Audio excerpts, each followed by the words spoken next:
What's up, everyone? What's up, everyone? Let me know if you guys can hear me. Big up to you guys. I hope you guys are well. I hope everybody is doing well. This is a immediate match reaction, match review of Chelsea's 2-1 win against Newcastle at Stamford Bridge.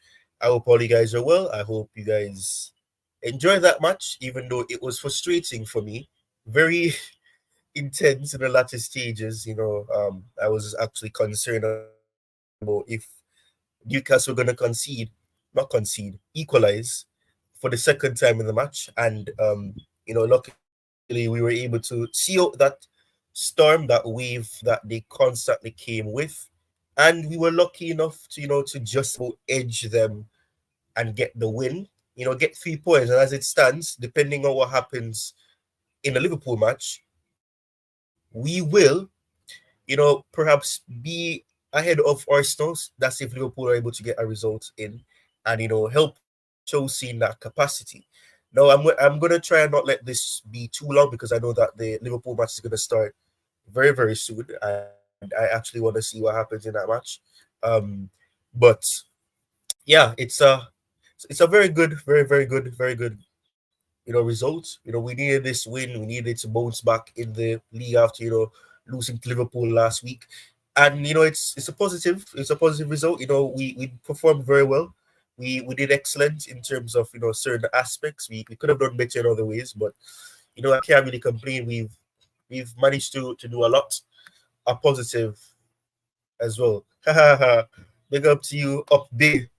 CFC Dante, up big to you.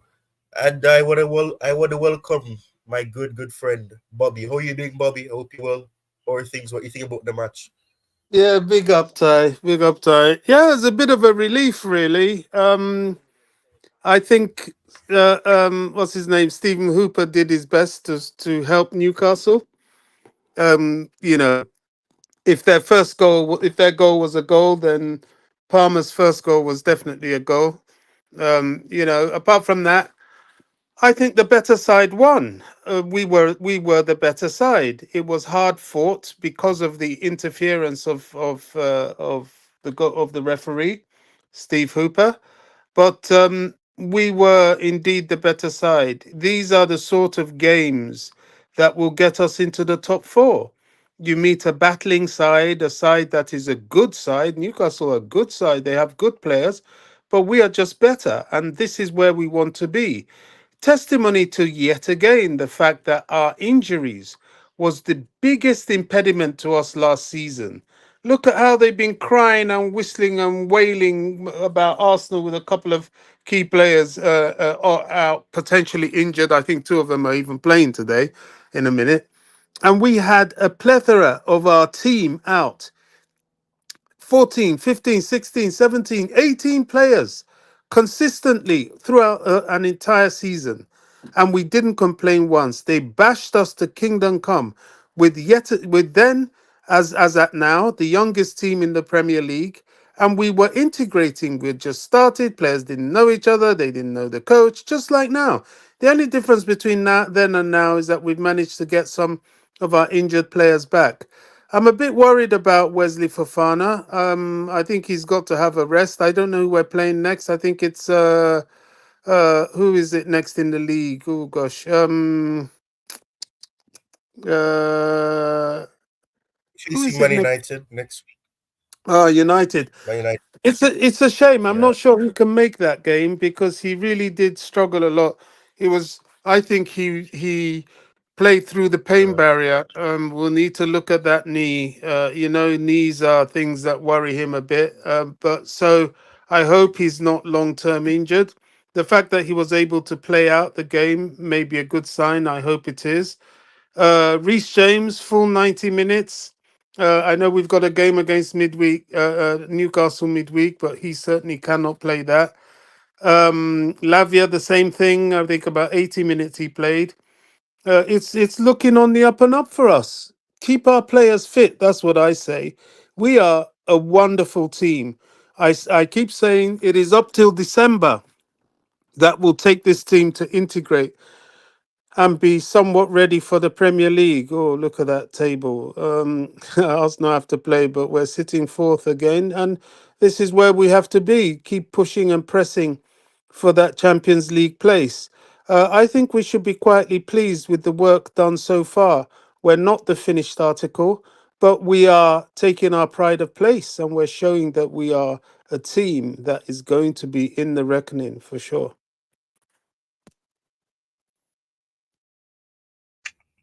Fair enough. Fair enough. That's a fair point. Big up to you. Big up to you, Myri. What's your thoughts on this match? Big up, Ty, big up, Bobby. Thanks for having me, guys. Yeah, guys, we survived this one. We legit survived this one. I'm proud of how they defended in the last 10 minutes. That's what I'm proud of. Because the way Newcastle was just like kept on going and going and going. And I thought they were going to concede, but I'm so proud how they defended. But in terms of the game, actually no okay with the game, and some improvements from the back needs to be. I think I think we should go to the market for a center back. But I'm just glad with one or two players that we were that actually played, especially Pedro Neto. He was outstanding today. So I'm very proud of the boys. 3 points. That's what we need. On to the next. The next game is United. But hey, we should take this as a positive game, guys. And yeah, let's just hope for the best. This is like the indication of us. We could qualify for Champions League. So yeah, great performance today for the boys.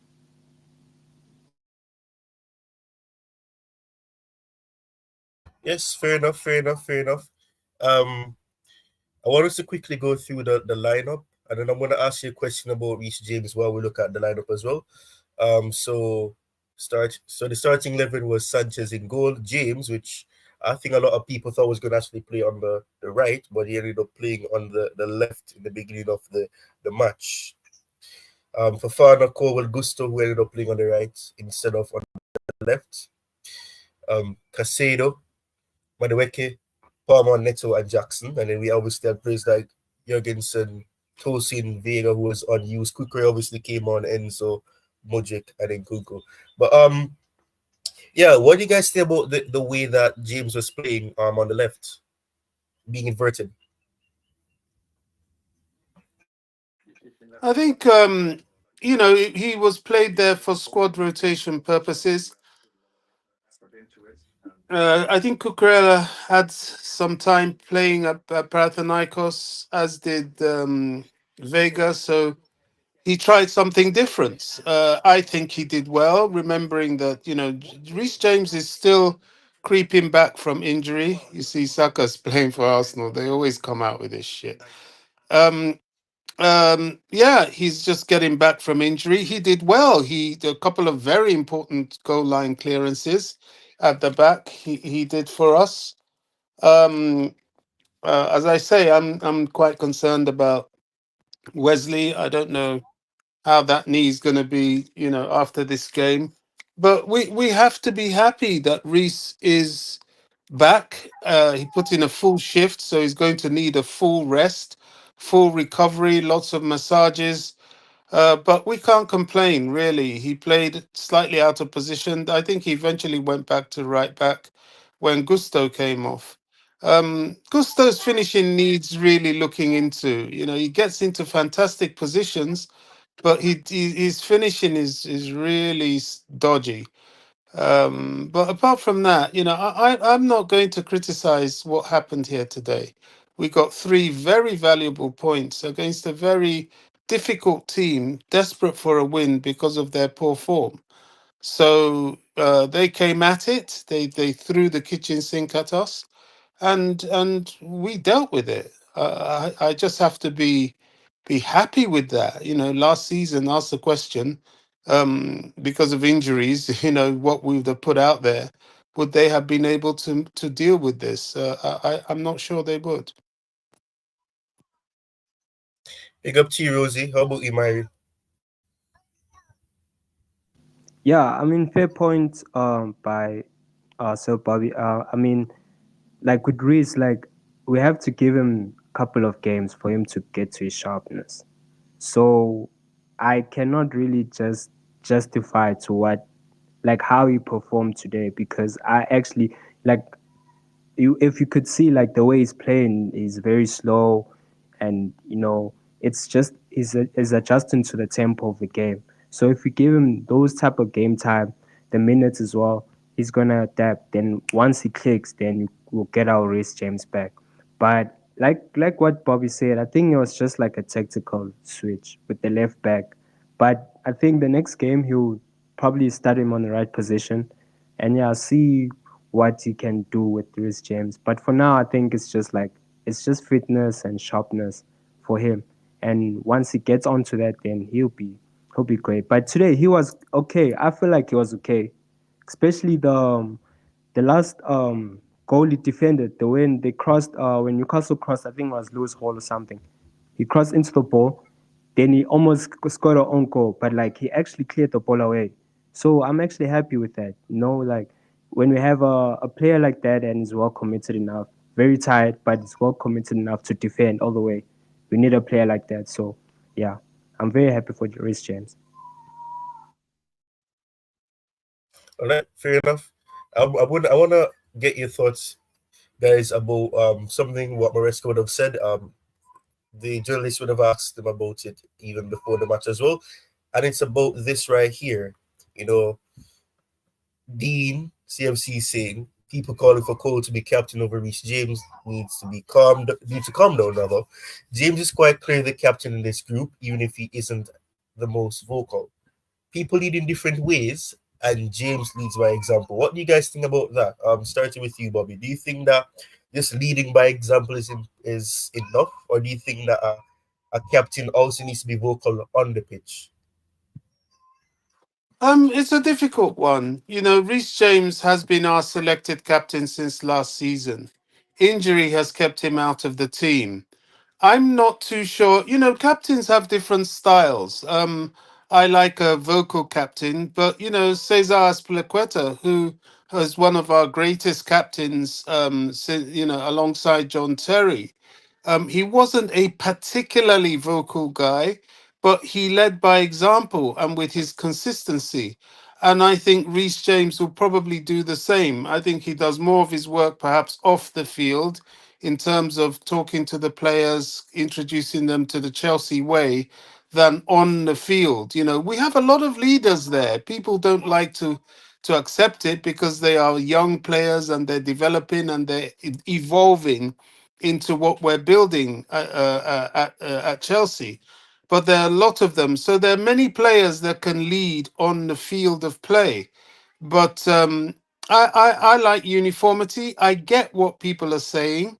But if whoever wears the armband, how vocal are they? Is it Enzo? Enzo, yeah, maybe, but not too much.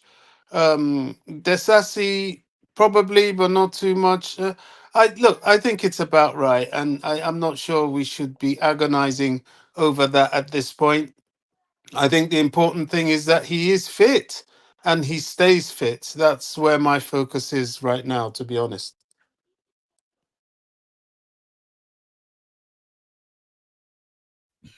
Fair enough, Mary. How about you? What do you think about this? Mm. Um, I think it's a biased statement as well, like because like coming from him, like I understand everyone wants to say he's a Cobham boy and he's from the academy and he deserves it. But like what I see from a captain me is someone that will die for a club. So, like someone who actually give hospitality around the base, around the whole squad. Someone who's gonna be there for the whole entire squad. The likes of Steven G, Frank Lampard, JT, Bobby said it. Like those kind of players that I feel like they are leadership role. And I don't know about you guys, but like Torsen and Kowa gave me those vibes. With especially Torsen, because when I watch the training videos, I sometimes hear Torsen yelling out to the players and encouraging the players and all that stuff. So, but like in terms of like off the ball as well, like off the field too, sorry. Like I think Reese is also well reserved. He's more reserved guy, so he's kind of like a guy who likes to sit behind, and and it's okay. Like if you lead by example and you're quiet guy, that which is good. It's a good characteristics for a person. But we kind of need someone that's like fire enough. Like when one player that just needs disciplinary. Like we know that okay, we have someone who's gonna talk to a player personally.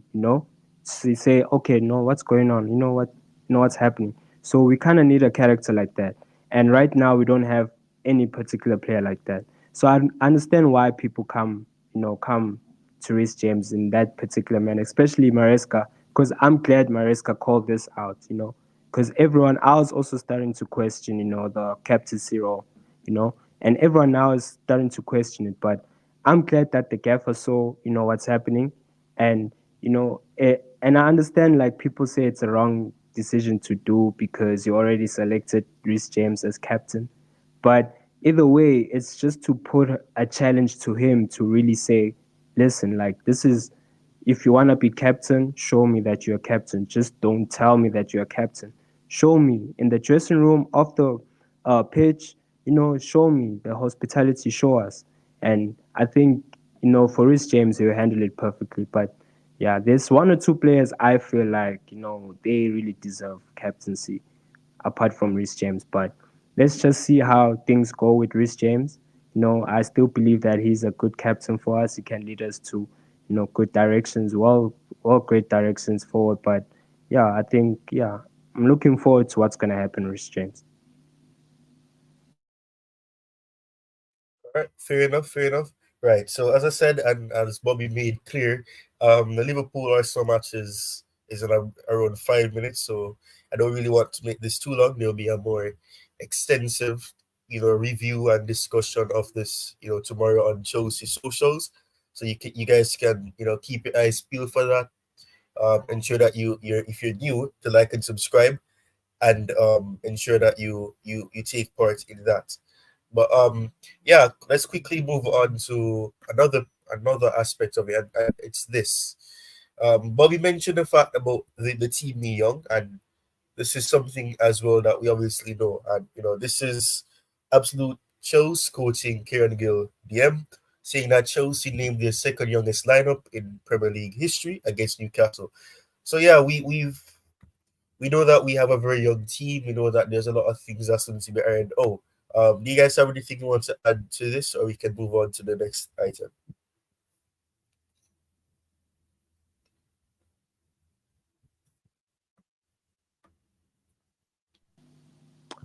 Bobby can go. Oh, So, what's the Bobby still question? there? I'm Right, I here. was What's the asking. question? Are you able to see what I'm sharing? If not, I'll read it again. What are you sharing? I can't because I'm on my phone.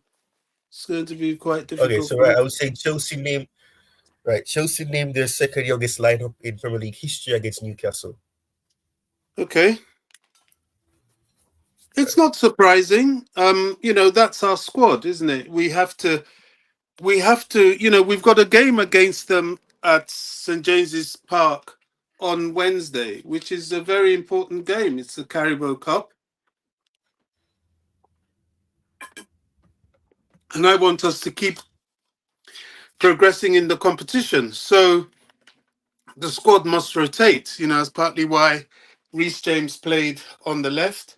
I can't see him playing that game, and I can't see Wesley Fofana playing that game, and I can't see Romeo Lavia playing that game. So we need to have our rotational thing going. As for naming the youngest squad or the youngest starting 11 in the Premier League against Newcastle, well, that's every week, isn't it?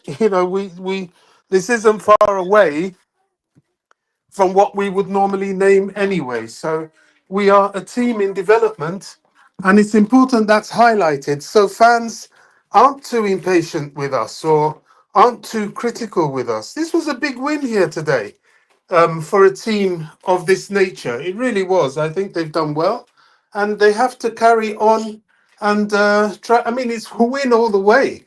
We have to just keep winning. We've got the Carabao Cup midweek. We've got a wounded Man United at Old Trafford over the weekend. That won't be easy. Following that, in between that, we have um, more Conference League, and then the big one against Arsenal. So we just have to keep going. So the age of the team is just who we are. It's our performance on the day that matters. Yeah, fair enough. How about you, Mary? Yep. Yeah, good point. Good value point. Like what Bobby said. I mean, like our squad is gonna be young, so I think that's our model. So if and it's working. I mean, they brought in someone that understands the model, so it's working. So I think people need to start realizing that it's going to be a young squad for a couple of years, maybe 5 years or so.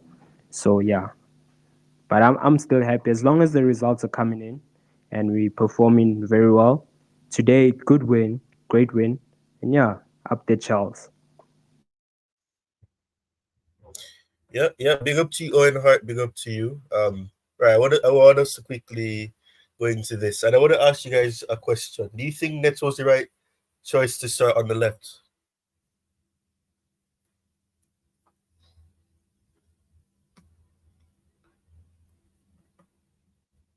Sorry, I was trying to unmute.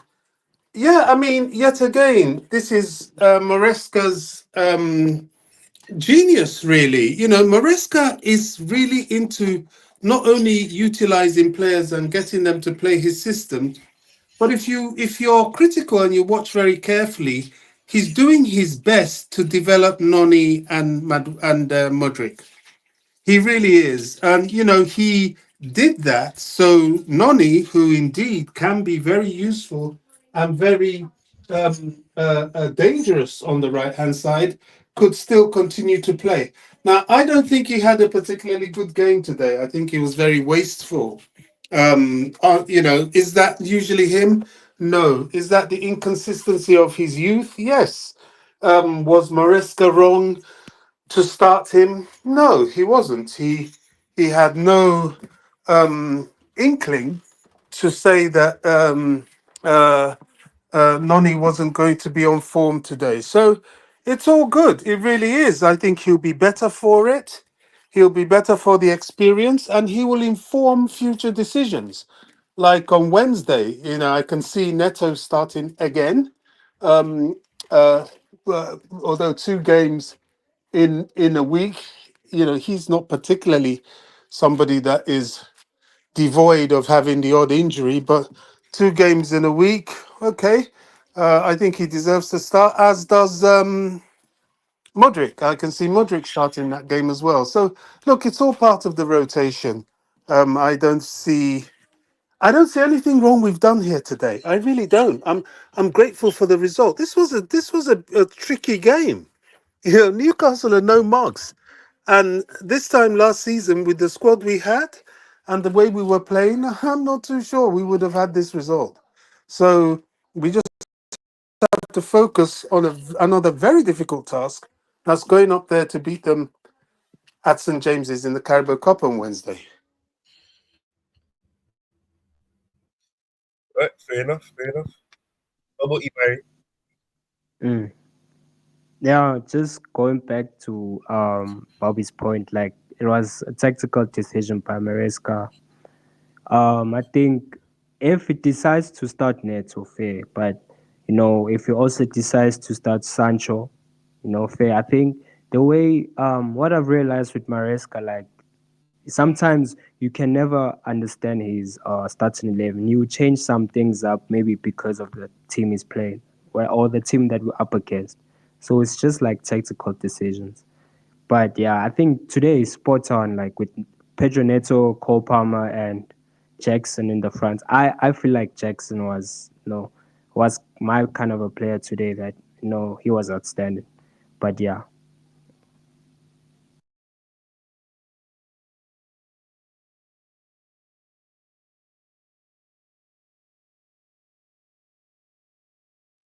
All right. Right. So let's move on to this point right here, and then I will ask you guys probably two more questions, and then we can probably call it a day. Right. So the next item here is Cole Palmer, 7 goals, and Nicholas Jackson, 6 goals. This is the first time ever that Chelsea have had two players score 6 or more goals across their opening 9 games of a Premier League season. This is according to Sky.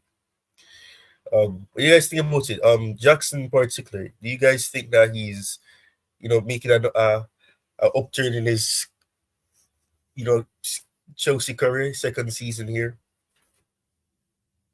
Oh yes, oh yeah. Jackson is really, he's one of the most developing players in the Premier League. He's improving game by game. It's clear to see his goal scoring is beginning to improve. I think this was his sixth goal in the Premier League. This guy scores in open play. There are no penalties in his goals. So you've got to. Speaking of penalties, we were robbed of a penalty. The rules are the rule. If Burns, yeah, it was soft, but the fact is that if that happened at the other end of the pitch, they would have given it against us. That's what annoys me about some of these referees. But that aside, yeah, I mean, um, Nicholas Jackson definitely is an improved player. There's much more to come. He's young, he's developing, but yet again, I have no complaints for what the kid's doing for us right now. Yeah, how about you, Mari? Yeah, most definitely. I mean, like last season, right? Because we had this conversation about Nicholas Jackson, how he couldn't finish his chances. He was at the right place at the right time, but the finishing quality wasn't there. But like we can see now, this guy is improving, and a lot of people don't want to see this, or they don't want to come in terms of like what Jackson actually does in the game. He brings a lot onto the attack, guys, and I think people don't see what he does off the ball. When he's off the ball, he makes this kind of spaces for Cole Palmer, especially when Cole Palmer nuggets. I think he nuggets saw or something. Then he made like as like a clear path for Cole Palmer to just carry the ball, and that's what I like from a player, especially from a striker. If you do that, give play spaces to your players and let them allow them to play wherever they play. I mean, you're gonna be more dynamic on the attack, and that's what Jackson does. And he's actually good on the ball too. He can dribble, and like Bobby said, he's improving by scoring now. So, man, this guy is improved for me. He's one of like the guys I need to like give him proper for this season. I mean, he should continue. I think he's also one of our consistent players as well. Like last week, he scored a goal. You see, and the previous week, he got an assist and a goal. So he's been consistent, this guy. So I think we should give him credit now. And Jackson, like, yeah, I think all I want is the best for him, and it should continue. Yep, fair enough. Um, right. A lot of people are more than ever are really, turning. Well, I don't probably turning isn't the right word to use, but they feel more inclined to say that Robert Sanchez should not start any more games for Chelsea, and CFC Pi says exactly this. He's saying that Robert Sanchez should not start any more games for Chelsea. Full stop. And the guy he's supposedly playing sucks. What do you guys think? Do you think that Sanchez is? Do you think Sanchez deserves to be benched and Jurgensen comes in to replace him? Yeah, I mean, I don't want to knock any player today, but I have to say, two players didn't really play well. Noni's one. Sanchez has started giving me concerns. The ball comes through, his hesitation to go out and collect. I think someone has told him not to leave his 6 yard box. Um, and when he does, he's not decisive. He's beginning to knock our confidence as he knocks his confidence. If you know what I'm saying. I don't know. I know Maresca won't. drop him yet per se, but because he will try and still get him to keep confidence up, because he has moments of sheer brilliance. The trouble is his inconsistencies can be expensive to the team and can be costly in terms of the impact of his errors making the opposition score. So it's a difficult one. It really is a difficult one. I don't think Maresca will drop him. Well, we only have Jorgensen. Can Jorgensen do better in the Premier League? It's left to be seen, isn't it? It's left to be seen. I don't know. Mm. So far, he's been okay in the Conference League. We'll see him on Wednesday. I would be surprised if we don't. Um, it's difficult. Do we need a world class goalkeeper? I think we possibly do. This effing Arsenal have just scored, for God's sake. Saka, I thought you were Oh injured. You gosh. see, it's all nonsense. I thought he was injured. Rubbish. So, I don't know. We do need, but who is that world class goalkeeper? These they don't fall off trees. It's hard to really find somebody that would deserve to be between the sticks for us. Yeah. How about you, Mary? What do you think about the point that Bobby just made? If you agree that we need a top class goalkeeper, I think you do. I think you mentioned that, but let me let you speak and don't let me and not allow and not take away your chance of speaking. So go ahead, Mary. Nah. Um, yeah, I think we do need a world class goalkeeper, but like now, cause we already bought so many goalkeepers, so we have to now look at this way. Like, do we give Jorgensen a chance or one of these wonder kids a chance? But at the same time, Yeah. like we need to also evaluate in Sanchez situation. If we let go of Sanchez, who's gonna replace him? Do we go back to a market and buy a world class goalkeeper, which is gonna cost us because we already bought a lot of goalkeepers this transfer. So like a lot also is coming back to goalkeepers. So like with Sanchez, I don't think he will be dropped, but man, like I mean, last week also did the same thing. There was a moment where he made a mistake again when he passed back to the opponents. So I don't know, but I think it's just a confidence thing, or maybe it's his game, or I just don't know. But maybe for like right now, I think Maresca is probably now saying like, okay, maybe let me just give Jorgensen a chance in the Prem, and I'm sure there will be one or two games Jorgensen's gonna start. But let's just see with Sanchez. I'm not confident enough to let Sanchez also start. I think that's also a good idea, but at the same time, we have to look at his situation, and his contract. Like if we let him go, who we're gonna replace, and we're not comfortable already now with Jorgensen, So, yeah, we can go to the market and get a world class world class goalkeeper, but like what Bobby said, who is there now for who's world class at the goalkeeper? So it's kind of a hard decision to make in the goalkeeper area. Compared to the centre back area, the centre back area is much better because I already like have one perfect guy in my mind, which is Ruben Diaz from Manchester City. That's one guy I feel like we need at the back. We just need one proper centre back. I think that's gonna fix our goalkeeper problem in the back solution. But yeah, Yeah, fair enough. Right, I don't want us to really be negative, because we won the match, but you guys think that there's an issue that we really need to look into in terms of defense? I know you just mentioned about defender and all of that, but do you think that in terms of the way that we're conceding goals and the pattern of play in which it happens, do you think that there's something that we need to actually rectify there, or you just think that it's just luck for Newcastle? Well, their goal was suspect. It could have been called offside. Could it have been stopped? Yeah, I think it was more from a problem at the right back situation. That cross should have been intercepted. That's about it. Other than that, we did defend quite well.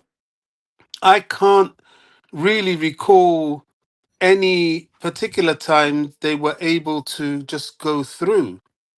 Um, can we do better?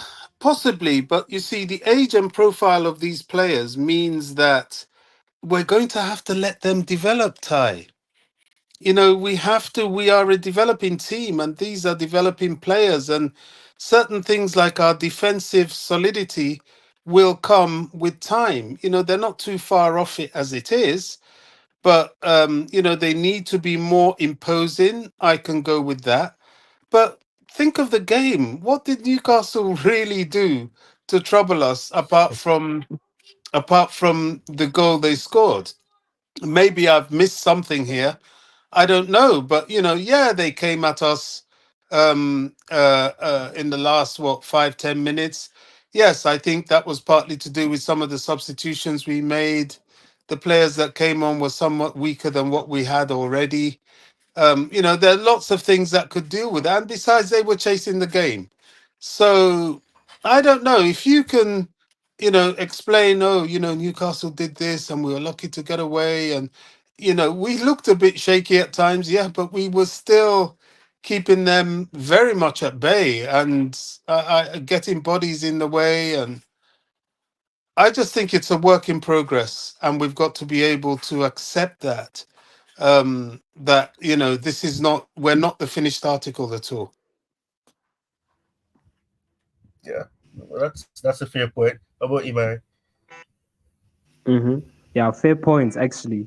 Because today I won't bash any of our players because we played well today. We actually played well. No, like I said at the start of the stream, like the last 10 minutes of the game, we defended very well because Newcastle were just coming in, like they were creating more chances, and we were just defending. And that's one positive trade I would take for the game. You know, they defended very well, but I think the backline just needs a little bit of improvement, man. Like the first goal, if we just need maybe like what Bobby said, they each game they're improving. They should improve in like the offside trap and just stay in line with each other, you know. All of that stuff. It's very important for, you know, defense. But you know, like game in and game out, they're learning. Cowell is learning. You know, there were mistakes as well today.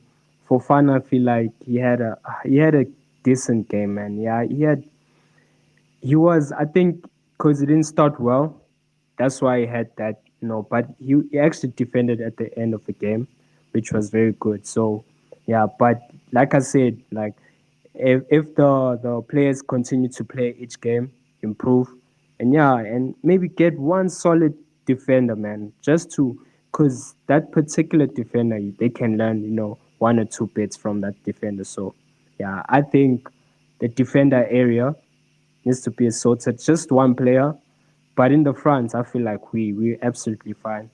The midfield we're okay. I see no problems in our attack.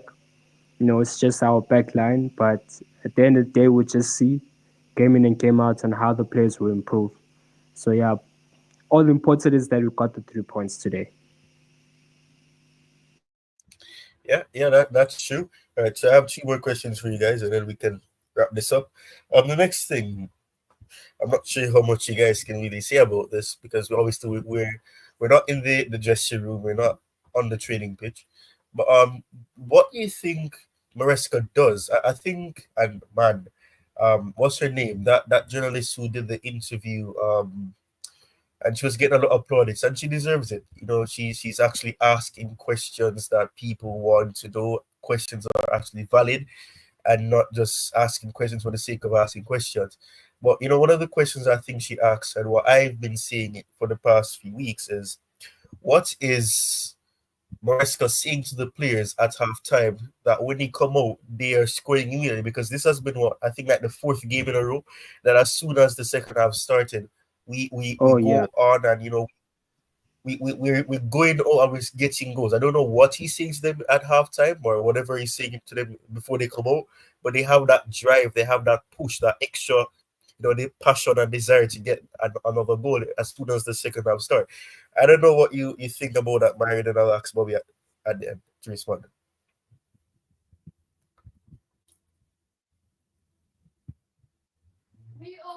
Sorry, Ty, I've been a bit distracted. What's the question? Right, I'm saying that the fact that for the past 4 games in a row, we've been having this situation where the players come out on the second half and they're getting goal opportunities and they're scoring. What do you think? Well, I don't know much you can answer that, but what do you think about that? Do you think that it's something on Maresca? Maresca is telling them something that's giving them that extra drive, that passion to get a goal as soon as the second half starts? Yeah, I mean, I think it's a mark of yeah, that it's a little bit of that, but I keep coming back to the fact that we are a team in progress. We're not yet even integrated enough yet, and we're young and we're developing.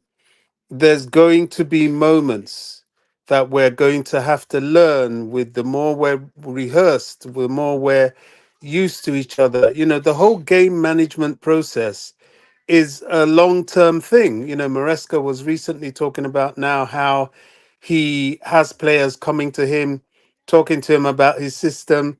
Hey, Gaffer, can we do this, do this? I think we're getting too much pressure here. So he said he likes that because that means with time you're going to get players that you can sit back and they will manage themselves on the pitch and deal with different situations without you shouting all the time from the sidelines. And they will know automatically what to do because they know your system. So I think everything we're seeing now is a product of our development. It's going to be that way. The defense that we talk about, it's not the finished article. It's going to take time to fully integrate to be able to stamp its authority. The whole team dynamic, their game management from the first half to the second half. I noticed today, sorry, the game management aspect is also a very important thing. They were trying to play possession football towards the last few minutes, but they weren't quite getting it right. And they invited pressure on themselves, and Newcastle looked threatening. These are things that they will learn. That teams like, for example, Liverpool and Arsenal, being older and being together longer, um, do better at the moment and do automatically. That doesn't mean to say we're not a good side and we can't live with them, but we have to get that rhythm right. So I think it's patience. We've got to be patient. Yes, there is an element of Maresca's halftime team talk that helps, but there's also an element of their integration and match time game management that comes into play with that.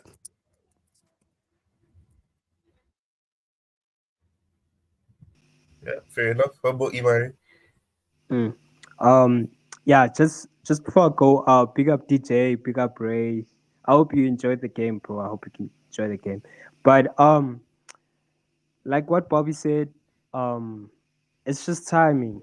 Like we need to give the players time to improve.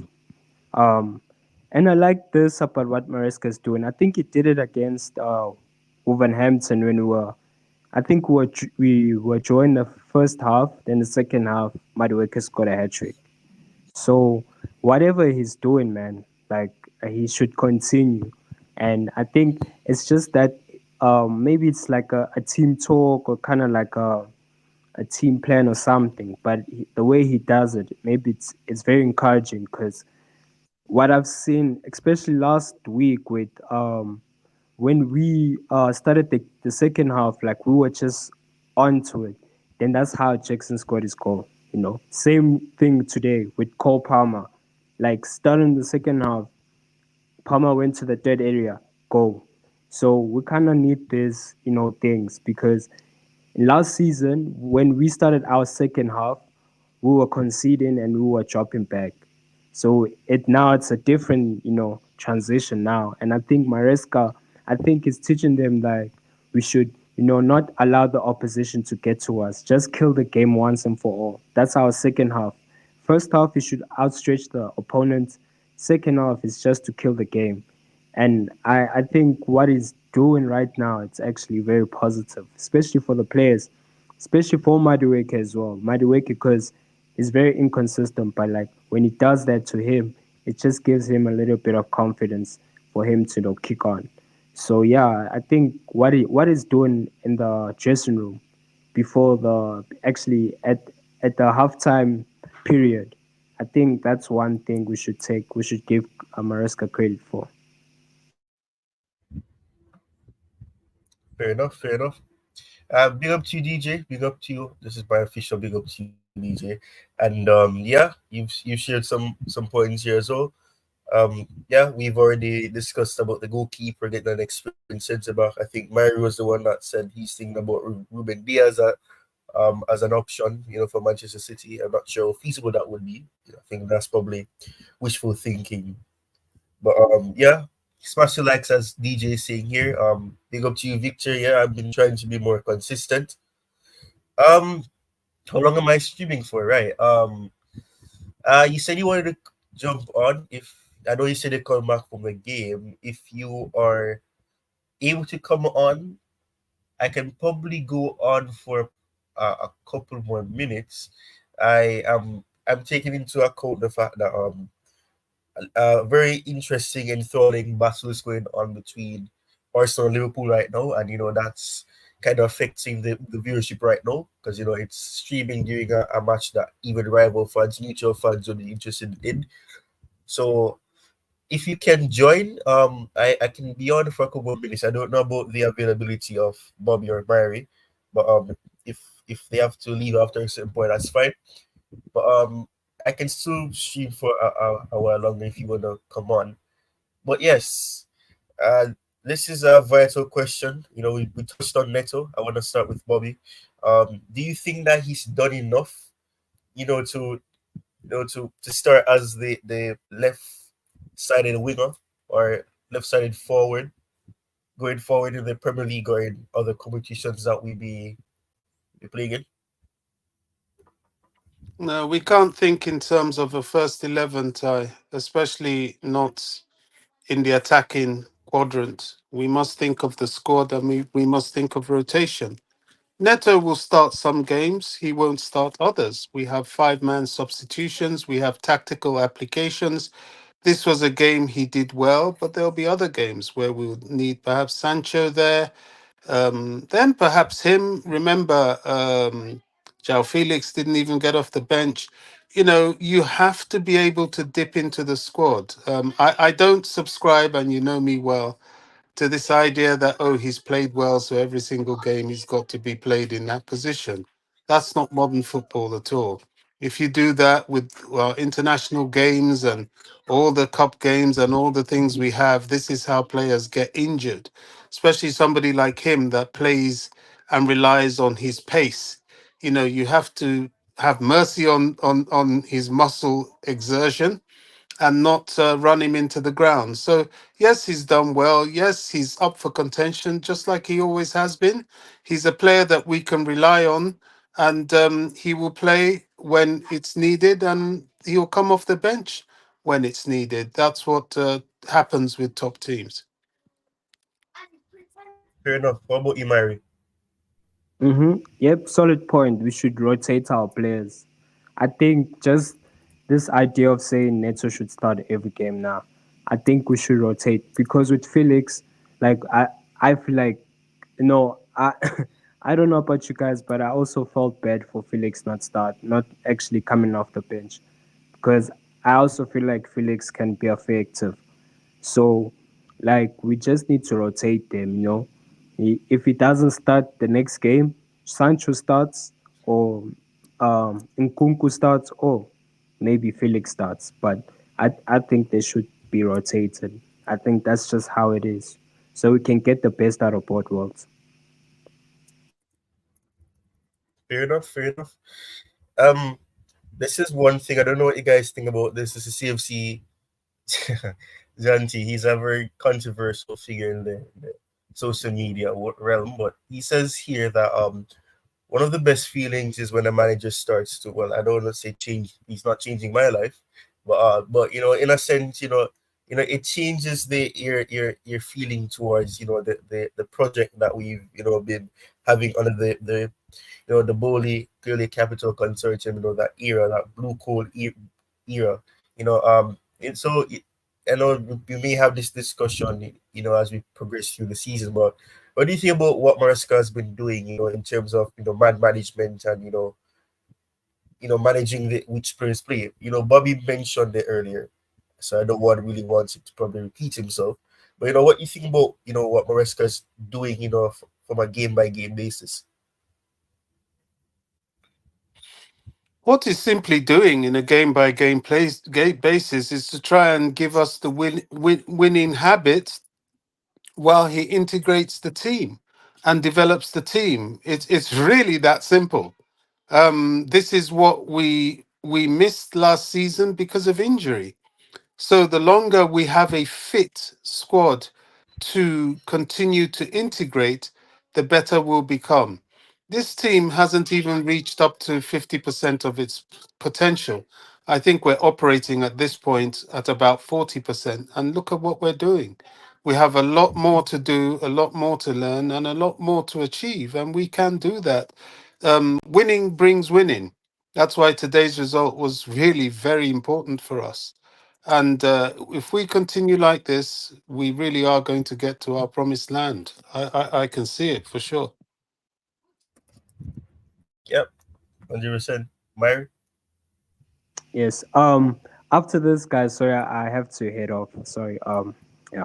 So, just a good point by Bobby. Okay, with me, I wasn't confident. I wasn't confident with Maresca when we appointed him. Because of his profile. But when he actually set things up, especially preseason, I actually sat down and I just wanted to see what was his, tactical game and all that stuff. And I'm impressed. He actually impressed me for someone that came from championship winning, actually winning a trophy with Leicester City, and coming to Chelsea, and now you actually, doing an incredible job right now. And what we have been through, especially with the project as well. I think he's actually doing an incredible job, man. And I feel like because there was a time where pressure was on to him, and now the pressure's weighing down. People are beginning to trust him. People are just beginning to trust the process now. The players as well, his game and his tactical decisions. Man, I have to give Maresca props for that. And like Bobby said, it's just timing and improvement, and it's a winning habit. So while we're improving, we are winning as well. And when we win, get to the promised land, which is trophies, and we're gonna win trophies. And I know this season we're gonna win a trophy, and that's just how it starts. When we don't want to like just play good football. We need to play good football and win trophies, because that's just gonna give a little boost to our players that they can do it. They can go and win a major trophy like Champions League again back to back, or we can go for the league, challenge for the league next season. Let's go for it. So though that kind of a mentality or that kind of a spirit, we they need to have that type of spirit. Like we can't just play normal football and not win trophies. And I feel like Maresca coming in with that type of idea, like winning and also having that mentality of winning a trophy, winning trophies. So I give him credit, man. So yeah. But guys, I'm Yeah, going thank to you for hop that. up. Ty, thank you so much. Bobby, thank you for your time. It was a pleasure, guys. Yeah, Yes, great, yes. great Thank you to for meet coming you. on. I appreciate it. Yeah, Yeah, I take care, don't guys. have much time either, Ty. But a little bit I Yeah, can no, hang no on worries, to. man. Yeah, no worries, man. I really appreciate you guys coming on. You mentioned it in previous streams. We go we go way back, Bobby, in terms of this whole YouTube content creation and discussing on Oh, panel. So absolutely. I always appreciate sharing Absolutely. the panel with Yeah. yeah. So We go I back always some years appreciate now. yeah. Time really flies fast, man. Can't believe it. But yeah, you know, yeah, big up to you, Garvin. Big up to you, Jesus is King. One of my favorite account names. And Garvin is here. Wow. I guess Garvin timed up to perfection. And funny enough, I was planning to end the stream, a couple of minutes back. And, the numbers is starting to go up now. So I don't know. Probably it was best that I gave it a few more, minutes. But big up to you, Garvin. What's your thoughts on this match? Yeah, I want to say first thing, big up to Sir Bobby, big up to Moran. You Big know, up. yeah, it's a nice victory. You know, I'm kind of glad with one thing. You know, Ty, that all summer long when I was saying, you know, Maresca was gonna do well, and everyone was looking at me like I'm crazy, even when I said we were gonna finish third. And when I talk about all the problems that we got, we still got problems. You know, I know I'm late. Big up, DJ. I know I'm late, but we still got the problem with the goalkeeper. That's one of my biggest issue right now with this current team. You know, it's a Art Attack FC when the goalkeeper have the ball or when he's gonna pass the ball. But overall, like this team is gradually growing. You know, I don't know if you guys talk about the Reece James situation that Maresca was calling him out. And a lot of people have been saying in the media that it was wrong for Maresca to call out, Reece James. But for me, it's a good thing because if you cannot take criticism, you cannot be a leader. You have to be the one that take the criticism. So I think that it's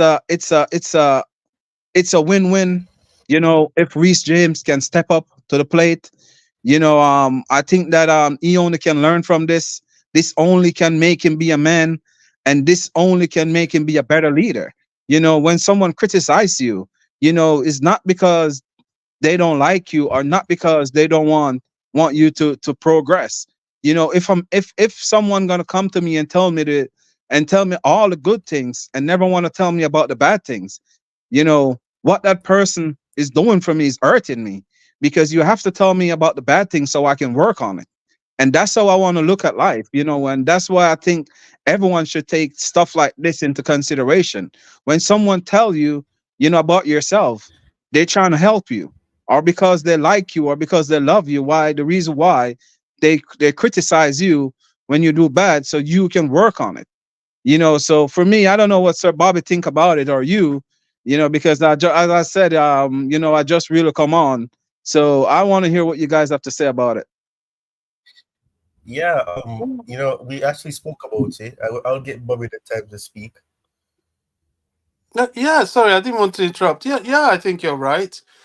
We did speak about it. Yeah, we are a project in development, and we're developing well. It's very important to keep winning while you're doing that. We're nowhere near our optimum capability.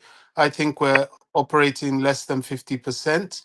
I also have said that we won't really be fully sort of merged into a Premier League outfit till December, and we need to just keep going, and even then we will still be developing because we're so young and so new to the coach's ways and to each other.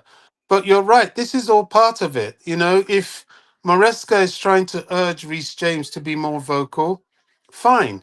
We haven't always had a vocal captain. Aspilicueta couldn't necessarily be said to be more vocal. He did lead by example. He was a fighter on the pitch. He was consistent. He was disciplined. Off the pitch, he was very good at selling the Chelsea way. But Reese, to be fair to him, he's been away injured for so long that I think this is about the first game we've seen him play 90 minutes all season. So we have to give him time. What's been said has been said. Let's see how he takes to it. I think he is the kind of guy that leads by example. He showed some battling qualities today. He did make some goal line clearances that were very important in in giving us the win today. Um, I'm more inclined to be a bit more patient, wait and see. Just like with everything else, we're far from the finished article. But boy, we are doing very well, as considering our age, considering where we are, and this Newcastle win was a big one. They're not an easy team to beat.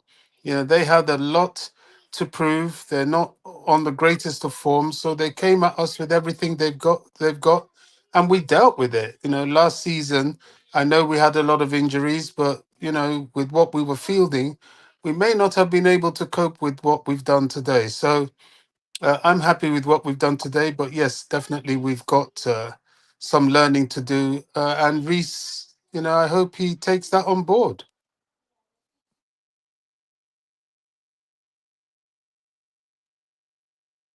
You're on mute, Ty. Yeah, that's what I just noticed, man.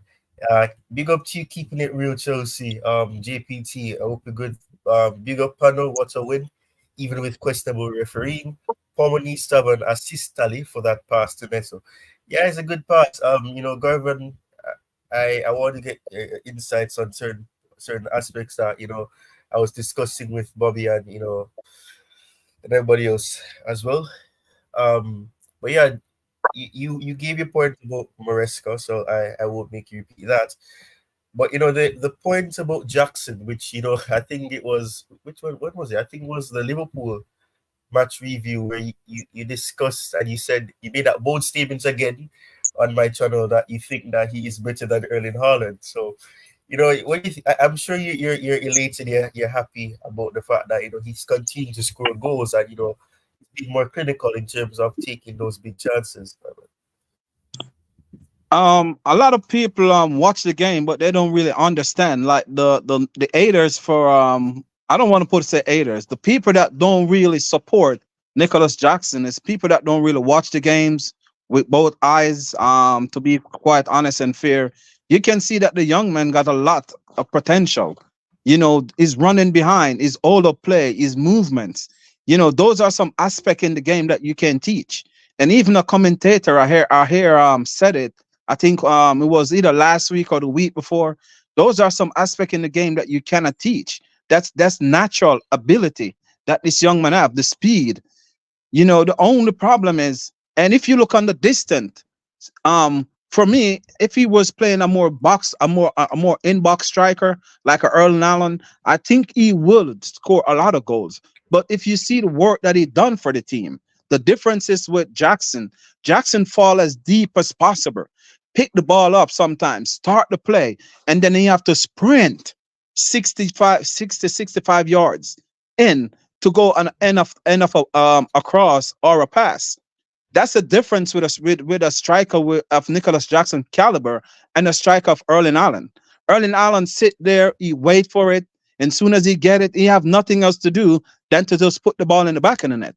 But Nicholas Jackson play overall is all about involved with the game. So that's a big difference with strikers. We have to put it in context sometimes. So I think that if Chelsea build something where we don't have to depend on him to drop so deeply. When everything started click, as what Sir Bobby said earlier, we're just at like probably 45%. Once we get to 100 or 80, I think we'll see more goal from him because then he won't have to be dropping so deep. Everyone will know their role. But I think overall, man, this kid, man, at least the media need to give him a break. He haven't been doing nothing wrong. He just when he get the chance, he just put the ball in the back of the net. Sometimes he miss. But you have to look on his overall work ethic. He's proven that he is a team player. But on both sides of the game, both attacking and defensive. Because look at today. Look how many times he dropped so deep and he picked the ball up, and what did he do? He drive into the heart of Newcastle defense line, make a pass, and then try to sprint inside just to get an end of a cross.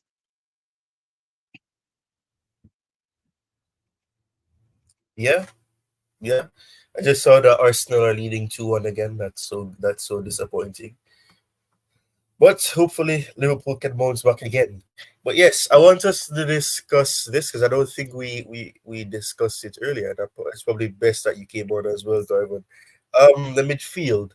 Um, we know that there's and Bobby mentioned this as well in terms of you can't be set on a specific 11, but it has to do with the whole situation with the midfield, Enzo, and what you guys would have seen when Enzo came on, how the partnership of Lavia and Casado was. So what's your thoughts on the midfield, Garvin? You know my takes on it. I don't know if Sir Bobby gonna have the same as me, but I told you that I don't think Enzo is a really fit for the Premier League. You know, he is a good midfielder. I never said that he's not a good midfielder, but I don't think he fit this Chelsea team, probably down in the future, as I said earlier, when everyone started clicking gear, then probably it will work for him.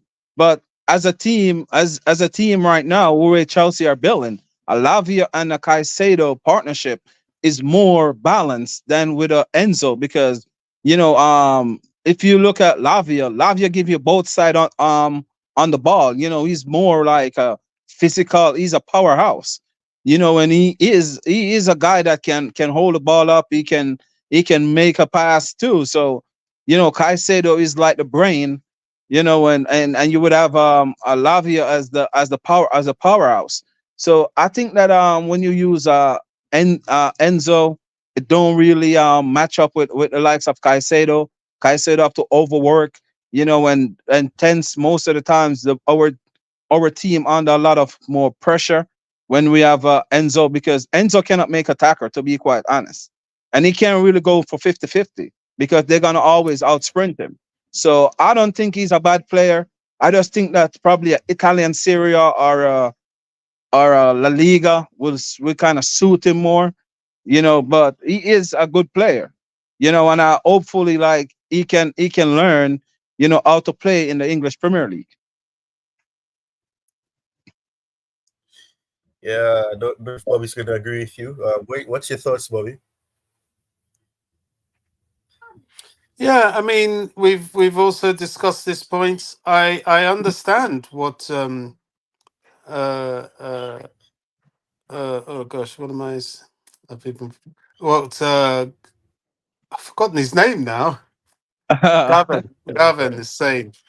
I fully understand it. Enzo is a little bit, let me say, deficient in terms of midfield application and capability in the Premier League. I think the next season will be very interesting. I think when Andre Santos comes into the equation as to coming back to the Chelsea squad, these are things that may put Enzo a little bit more at risk. And perhaps the only thing that's really keeping down his position is his huge price tag and his long contract. Um, yeah, is he the right fit for the Premier League? Possibly not. I did note that, when Lavia came off and he came on, that's when the Newcastle pressure started being apparent because we had become weaker in midfield for his presence. So we need to find a solution to that. I don't think Maresca is the kind of person to pander to a player. He deliberately left him on the bench. He's going to find himself probably starting more in cup competitions and so on. You can see that seeping in. The fitter Lavia gets, but Lavia has to stay fit. If not, we could have a problem of personnel in midfield because Dewsbury Hall is not the answer. In fact, as soon as Santos is fit, he should certainly be the one that's kicked into the curb. I've never understood that purchase. It's a waste of money, waste of time, waste of player. But he's with us, and I think Maresca likes him for some strange reason. But he's not the answer for us. We need ball winners. I noticed, if you notice, against Panathinaikos, we didn't have at one point, because he doesn't win the ball, we struggled, especially earlier on in the first half. So he is a weakness. Enzo's a weakness. Caicedo needs Lavia, who's still trying to find his fitness. um Vega is an answer, but really, he wasn't particularly bought for that. So our midfield hasn't yet been resolved at all. We need more steel, for want of a better word, in there. The Premier League is a league that thrives on British grit, if I may use George Graham's terms. Grit. If you don't have the grit, you'll be done for. And people like Enzo, they're lightweight. They're weak. We don't need any more of these sort of weak fledgling players. We need strength in there.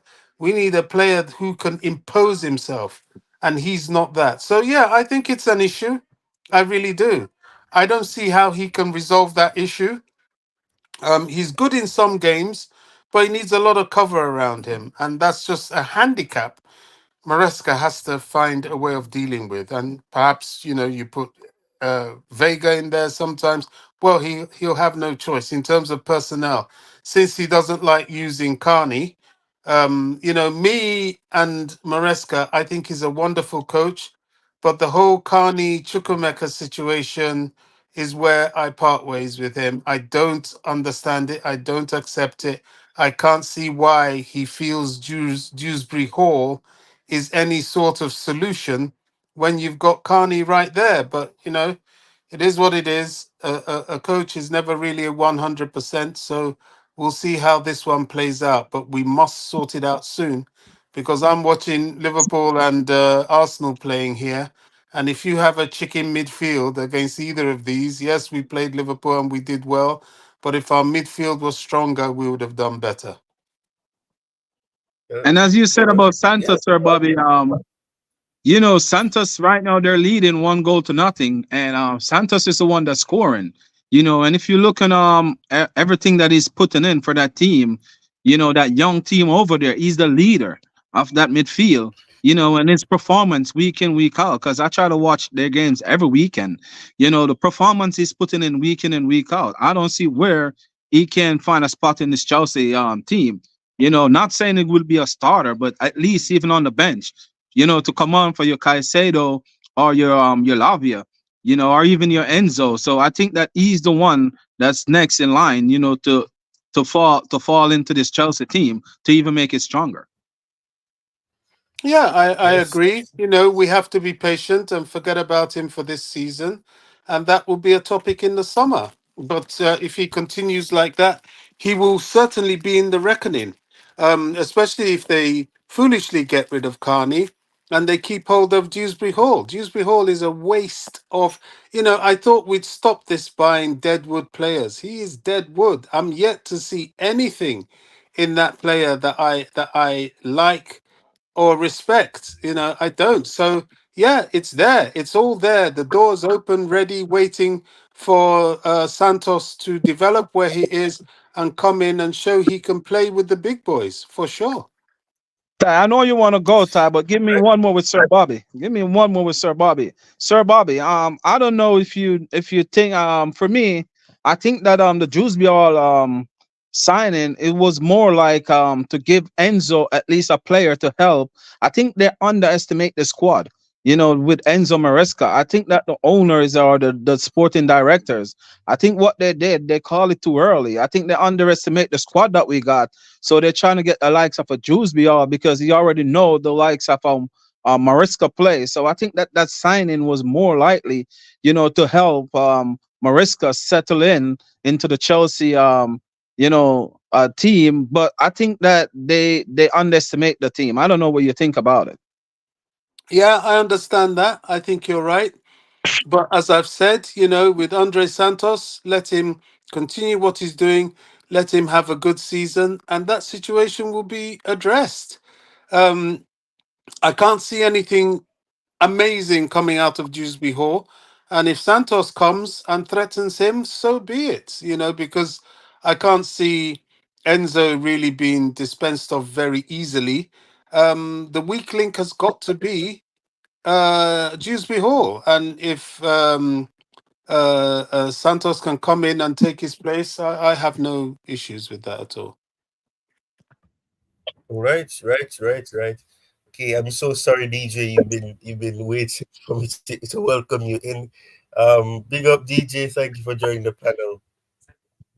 Yeah, big up, Ty. Big up to everyone in the comments, man. What's going on, Yeah, people? big You up all good? DJ. DJ, good to see you. What's been Big up, happening, Good bruv? to DJ. see you. Oh, mate, it's all great. Always chatting footy with all of you guys, as always. It's funny, Bobby's talking about Dewsbury Hall. Bobby, you should know this, bro. Do you remember? Do you know who Dewsbury Hall's signing reminds me of, brother?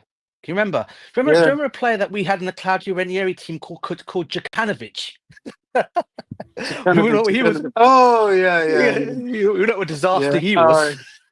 It's so irritating. I mean, what annoys me is that Yeah, this is a geezer that's yeah, benching Carney. They were yeah. meant to replace Gallagher, and he's Yeah. worse than both of them. I understand why he was brought, but you know what?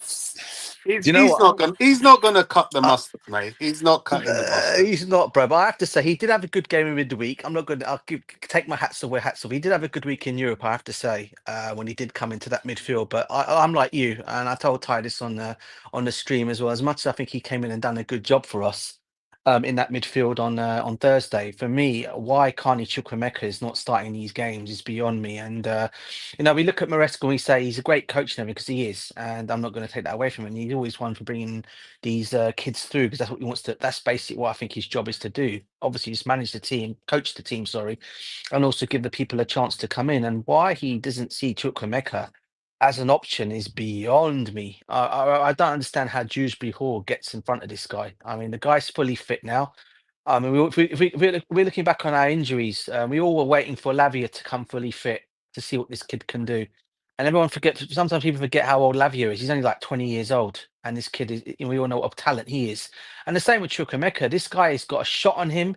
He can also score goals. He's got a shot on him. He can score from distance. He's got a dribbling way about him. I saw him a few times. He was playing for Aston Villa. He used to always come and make him some kind of an impact. He used to make for them whether he started games or whether he came off the bench. And for the life of me, like you, I don't understand why Dewsbury Hall gets in front of him. Is beyond me, as we've said already. But just going back to the game today, I've got to say, I've said it all along, and I came on the stream on Ty's stream on Thursday, and I said the same thing, and I'm going to say it again.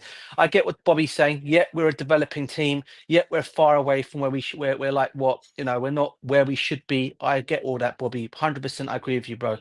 The one thing I've said it all along, bro. My thing for me is defense and also our goalkeeper. You got this guy Sanchez in goal. This guy's kicking today. I was watching him today live today at the game today, and his kicking is absolutely it's appalling. He doesn't even beat the first man, and it got to this point even today where you saw even Levi Corwell taking it at one point because his distribution today was so bad. And even today, when he did a couple of kicks when Mudric came on, what's he going and doing? He's kicking the ball out of play. How's Mudric supposed to get that ball? He's kicking the ball way over his head. And I'm thinking to myself, this guy is a disaster waiting to happen every time every time he plays for us. And I keep saying it, you know, we're going to do well. We're going to challenge for the top four because that's where I see ourselves. Not challenging for the title. I see us up there as a top four. But with this guy in goal, he's going to cost us. This is why I said in my comments earlier on in the section, Ty. I said, we're going to have to outscore our opponents because that's the only way we're going to win matches. Because as much as out going forward as we're excellent as we are, this guy at the back, this guy in goalkeeper, because you always say as it is our defense sometimes can be lapsy daisy sometimes, right? Yeah. Sometimes you get that with the defenders, yeah, especially the ones that come back from come back from injury, like your likes of Fofana, the likes of Corwell, who's come back from an injury. People forget he's only, Corwell was injured for quite a while as well. Obviously he started the start of the season, but he was out injured for a little bit. He's also come back.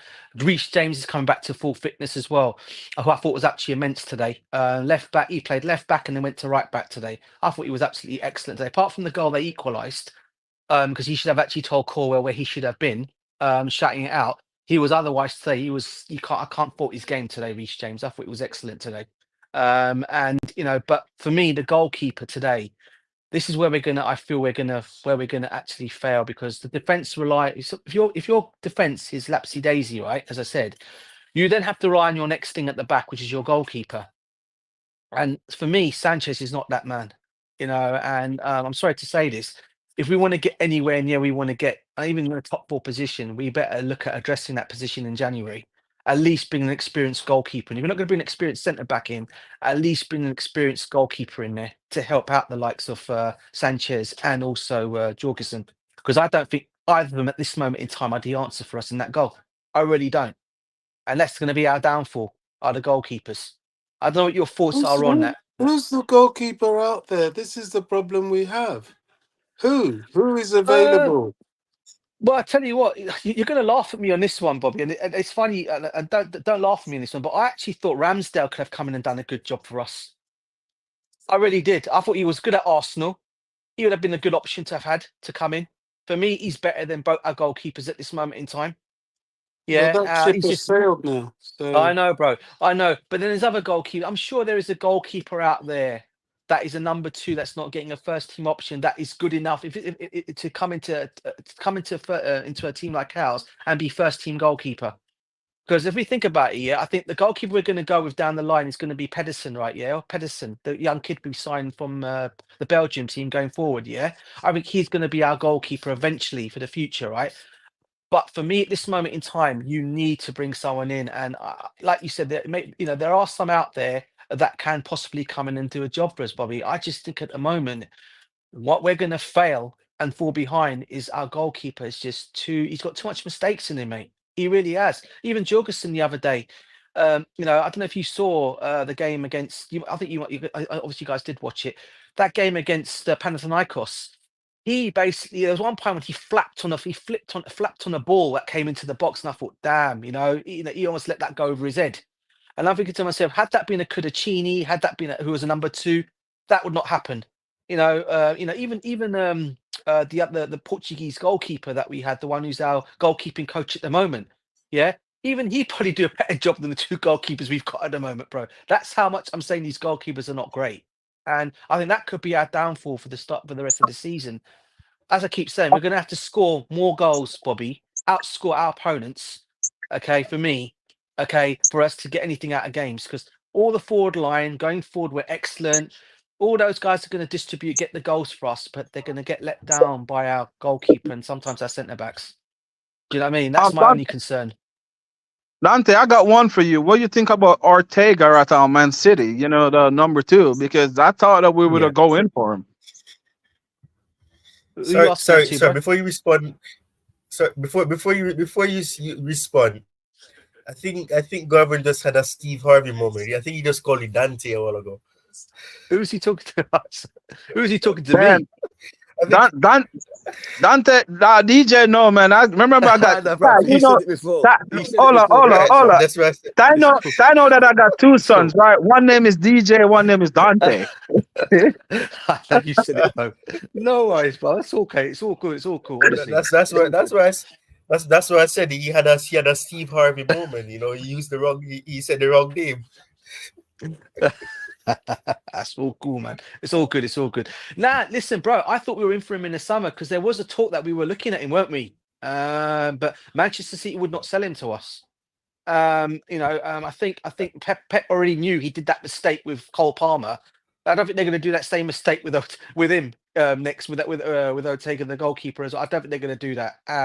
He's already done that mistake with Cole Palmer, and I don't think he would have sold that goalkeeper to us at all. I mean, if you looked at the goalkeepers we were actually linked with in the summer, we were linked with Diogo Carlos, who I thought we could have gone and got. Costa, from Porto, who we could have gone and got at a good price. I thought, had we put the money down on the table, I think he would have come. We were also linked with the other goalkeeper from the Spanish one. I forget his name now. He played for. I know who you're talking. What's his name? You did a video. You did a video on him as well, bro. Yeah, you did, bro. That's I'm shocked I can't remember his name. Oh gosh. Yeah, we were linked with him. even he would have come in and done a better job Yeah, than these two at this moment in time. This is what I'm trying to say. You know, we had the goalkeepers were there as options. And look, I'm not one for moaning, moaning in that kind of like way. I've said it all along. Our team is still not ready to challenge for the Premiership title. However, we could have at least gone and got a better goalkeeper in the summer. I think I've said that all, even to you, Bobby. I've said this all along, bro. ah, I think that's the one thing I worry about is our goalkeepers that we signed. Because for me, and also to Garvin and you, Ty, I've said it. Our goalkeeping is our worry, and that is my concern for us in this moment in time. Because our defense will make mistakes here, but sometimes the defense is strong, or as I said, the defense would have issues or problems. You still have to rely on the person at the back, and the goalkeeper is that person. And if you can't rely on him, while our defense sometimes has a bad game, we're going to ship goals like nobody's business. And this is what I've said all along. We need to sort that. We need to address that issue. At least if it means bringing even a lone goalkeeper in January, go and do it. Someone that is better than the two that we've got at the moment. I'm not saying get rid of the two that we got, but they just need experience around them. That's all they need. Do you know what I mean? That's all I'm saying. the name of the goalkeeper is Alvaro Valles. That's the one. That's I the think one, bro. that's what That's you were the one. talking about. Yeah, That's the one, bro. That's the one. He was the other one that we linked with. Yeah. yeah. Yeah, I had to go. I had to go back on the channel and look for his name. Oh boy, the amount of you mentioned Ortega. Garvin mentioned Ortega. Yeah. Um, Jesus is King is mentioning Kelleher, Big up. Liverpool's Yeah. number two. Yeah. And Inter Milan keeper is that what's his name? What's the guy's name again? Oh gosh, Oh, who's their I number think he was two? at Leon. Yeah, no, Oh, for Inter yeah. Milan. No, I know I who don't remember his name. hold on, it'll come to me. I know the one he's talking about. Ah, Yeah, he would have been a good option as well. Let me see if I can get his name up. It's bugging me. That's bugging me now because I know that goalkeeper he's talking about. Hold on. Inter yeah, Milan yeah. goalkeeper. You guys mentioned Ortega as well. Yeah, I think what happened is that he ended up signing an extension with Man City. I think we were linked with him. We heard that it looked like it was going to happen, and then boom, the next day we hear that he signed an extension. So I think that's the case as well. You talk about Summer, Jan Summer. Is that the one? Is that the one that he's talking Jan about? Sommer? Jan Sommer. Yeah, he's the first team. Was he talking about Josep Martinez, I think. There's him as well. Who's the other goalkeeper? Let me have a look at him. Or is it Raphael? No. I think it's Jan. Ask him, is it Jan Jan Sommer? The Swiss goalkeeper. Yeah, Jan Sommer. Yeah, Monica. he's with who is he with? An Italian club, isn't he? It's Inter Milan, Inter Milan, Bobby. Yeah, yeah. I mean, he's already been in England. He was with Newcastle, and I don't think that's really what we are looking for. I mean, Jorgensen, one can say, try and bring him into the first team, but I don't think he's quite ready. I think Petrovic would have been a much better Bring back. solution than Sanchez, and they may still do that. It's not Bring easy him to back. find a goalkeeper. It really Yeah. isn't. But we have some on our books, and for me, as I've always Yeah. said, Petrovic should be it. There was Yeah. all this talk about, oh, he can't play out from the back. I don't see it. I think he can play out from the back. Yeah. But that's going to be left to Agreed. be seen. No, I forgot about him. Yeah, he was. I think he was the wrong option to loan out. To be honest with you, I thought that was a mistake by us because I thought he had an excellent season last season, Petrovic, and why he got out, why they put him out on loan to Strasbourg is beyond me. Again, it's a decision the club have gone and made for whatever reason or another. And those who actually, those who are above, those who are at the, those who are above in the board or whatever they are, who looks after all that, how they've seen that this Sanchez is a better goalkeeper than Petrovic is beyond me. It really is. I mean, look, I'm not saying Petrovic is it either, but for me, he's a better goalkeeper than Sanchez by far. You With, can with do better. Petrovic, You can do worse. I should say. so Yeah, go with on, Petrovic, Garvin. right?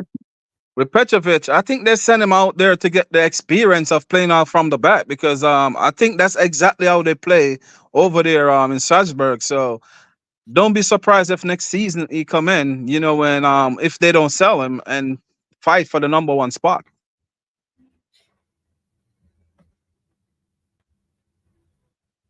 It's possible. It is possible. But yeah, I do agree. I was very disappointed when we decided to load up Petrovic, because I think Petrovic did a very good job. Um, I don't know. I mean, Sanchez is a good shot stopper, but at the same time, Mhm. football has evolved.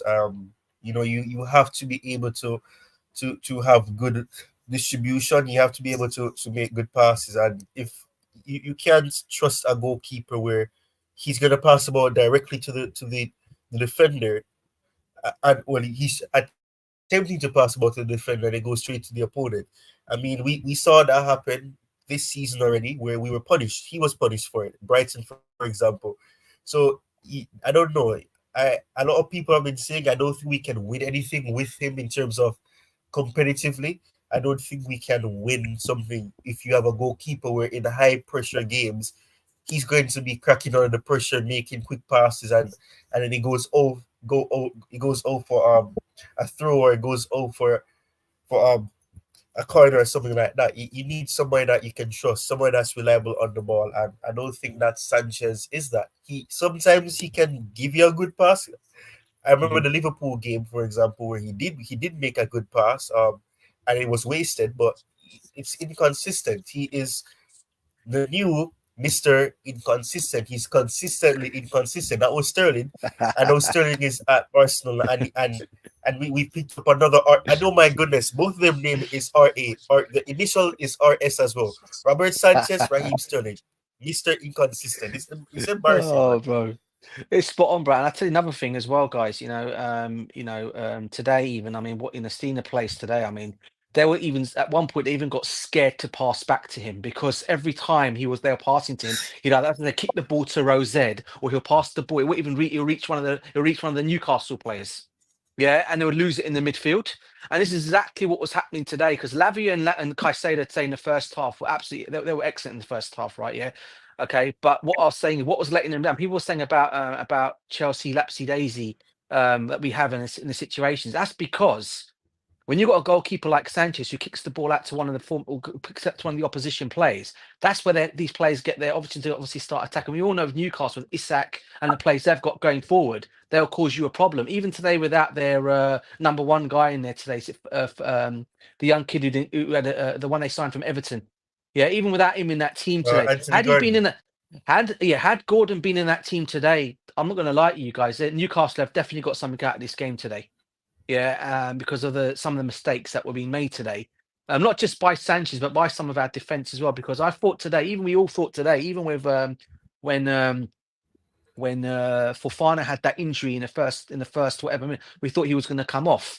He got yellow carded as well by the referee, and everyone thought, okay, let's stand thinking maybe he's going to come off now. But he obviously lasted. But you saw a few. I don't know if you obviously guys watched the game on TV today. As I said, I'm going to go back on it and watch it later because I recorded the game.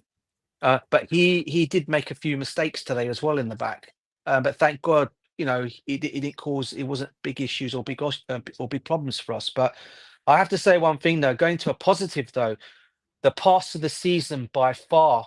Okay, even though he didn't set up the goal, but Cole Palmer's pass today and seeing that live today, bro. I'll tell you what, guys, that pass today was absolutely exquisite today. What a pass that was, and the goal that we scored to Neto.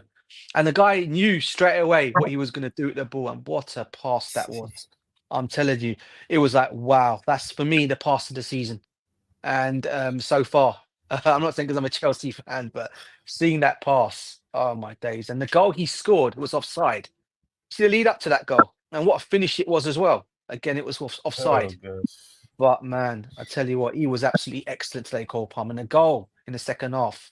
Keeper should have saved it because he was beaten on his near post. But I think the power of the shot itself, and because it had a little dip in it, the goalkeeper he couldn't save it. He was absolutely brilliant today, Cole Palmer. I don't know if I don't you guys saw Cole Palmer's performance. You probably already talked about it, but I thought he was Yeah. brilliant today. Yeah. Proper ice Quickly. cold. Yeah. Big up to you. Gosh, I don't want to butcher this name. This you look like you're a new viewer. He's saying bye bye Pietrek. Fernandez. Pietrek. Yeah. So yeah. So he's saying bye bye Fernandez. Mm. I don't know. He's not the. I think he's the second person to say that. Mm. Well, it's either done for Fernandez at Chelsea or bye bye Fernandez. But big up to you if you're new. I hope you subscribe. It's good to have you here. Um, but I don't know. I don't know if I got your thoughts on Fernandez. I think that was probably the first you spoke about DJ. Uh, Yeah, but Yeah. I don't know.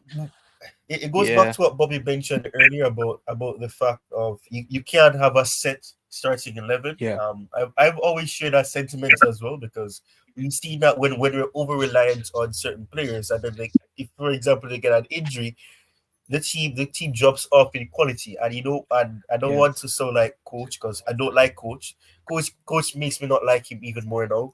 But the yeah, fact is you have to take into account that you can't have a set 11. You need to have rotational players. You need to have players that can compete. yeah, He loves to use competition. He doesn't like to say coach. I can understand. But you don't want, for example, you substitute a Lavia and you bring on for example Cassidy, and you see the control of the midfield going away. You want to have a seamless, change, and you don't have that issue of dropping off in quality. So I think that's important. I wouldn't say bye Fernandez because at the same time he still offers you something. It's just a case of he's having a difficult time in terms of connecting well yeah, with Casino or being of support from the midfield consistently. So I wouldn't say bye yeah, Fernandez. I've said this even earlier as well. It's still early in the season. Anything can change. He can still improve his season as you progress through games. So I don't want to say bye Fernandez, and I don't think that it's a fair point a to be hundred made. percent, The same can be said for Sancho. The same can be said for Budrick. The same can be said for Cassidy, and the same. And I'm going to say this for the sake of Bobby. The same can be said for Carter Chukwuemeka, and of course Bobby's good friend Dewsbury Hall. So we have to wait and see what happens. So come on, I mean, we have to see what happens. It's still early in the season. Dewsbury Hall. Oh man, the name itself. Yeah. Uh I'll let the. I mean, going to what you're saying about Fernandez. I don't know what it is with us and Argentinian players. I mean, look, Veron, disaster. Yeah. De Santo, not great either. And then we Crespo. have now Crespo. Crespo actually done okay, to be fair to Crespo. I'm not going to knock him. But listen, I'm all for giving. And we've got another Argentinian coming back to us. We've got an Argentinian centre back joining us next summer, who looks good. So, look, Oh listen, yeah, I'm not yeah, going yeah, to. yeah, yeah, yeah. Uh, Man, yeah, we have so many 16. centre backs. It's crazy. Yeah, 16 million I think we signed him for. Look, I'm not gonna knock Yeah. Fernandez. Yeah, I can get the frustration from the Chelsea fans. I get why people are getting frustrated at him. To be honest with you, but look, look, the guys. What gets when you got someone who's a World Cup winner, and then you've got someone who's actually a World Cup winner, and then he's gone and won the Copa America as well. You think to yourself, this guy should be producing, right? On the, with us, with us as Chelsea, but for whatever reason or another, he can't seem to implement what he does on international duty to what he does at club level. And I mean, that's what the frustration is. I mean, look, I've taken up for this guy on numerous occasions because I've fought on Dan about this, Dan Chelsea. I've felt a lot of people have gone on about him about Enzo should be sold. He should get out the club. Da, da, da, da, da. I, for one, wouldn't say get rid of him because at the end of the day, we're going to make a loss because there's no way you're going to get back. There's no way you're going to recruit back what we signed him for. And and we've got to look at the play teams that could go and get him. We look at Real Madrid. Do they really need him?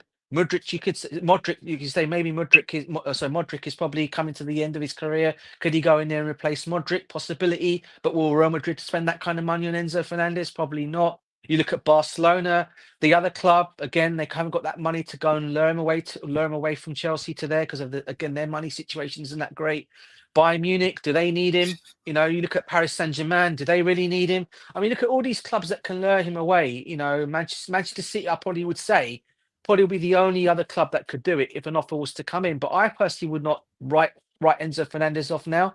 I think the guy needs to have another. I'd say give him more time. For me, I get there are a lot of Chelsea fans that are running out of patience with him because he's £100 million player. And this is, I think, what the problem is with him. Because of the money that we spent on him, a lot of Chelsea fans, and I get why they want that, and I'm one of those as well. They expect the guy to perform. on a regular basis, and he should be performing as he should, on a with authority. But he's not at this moment in time, and I think this is the problem we've got now, because you've got Lavia, who's come back from injury, who's absolutely been brilliant in that midfield for us.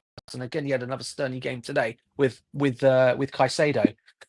Where do you fit him in? And like Bobby said, I have to admit, when Enzo did come on today, we started losing that midfield battle today, and and the fouls were starting to get committed. Enzo, I think, did a few when he came on.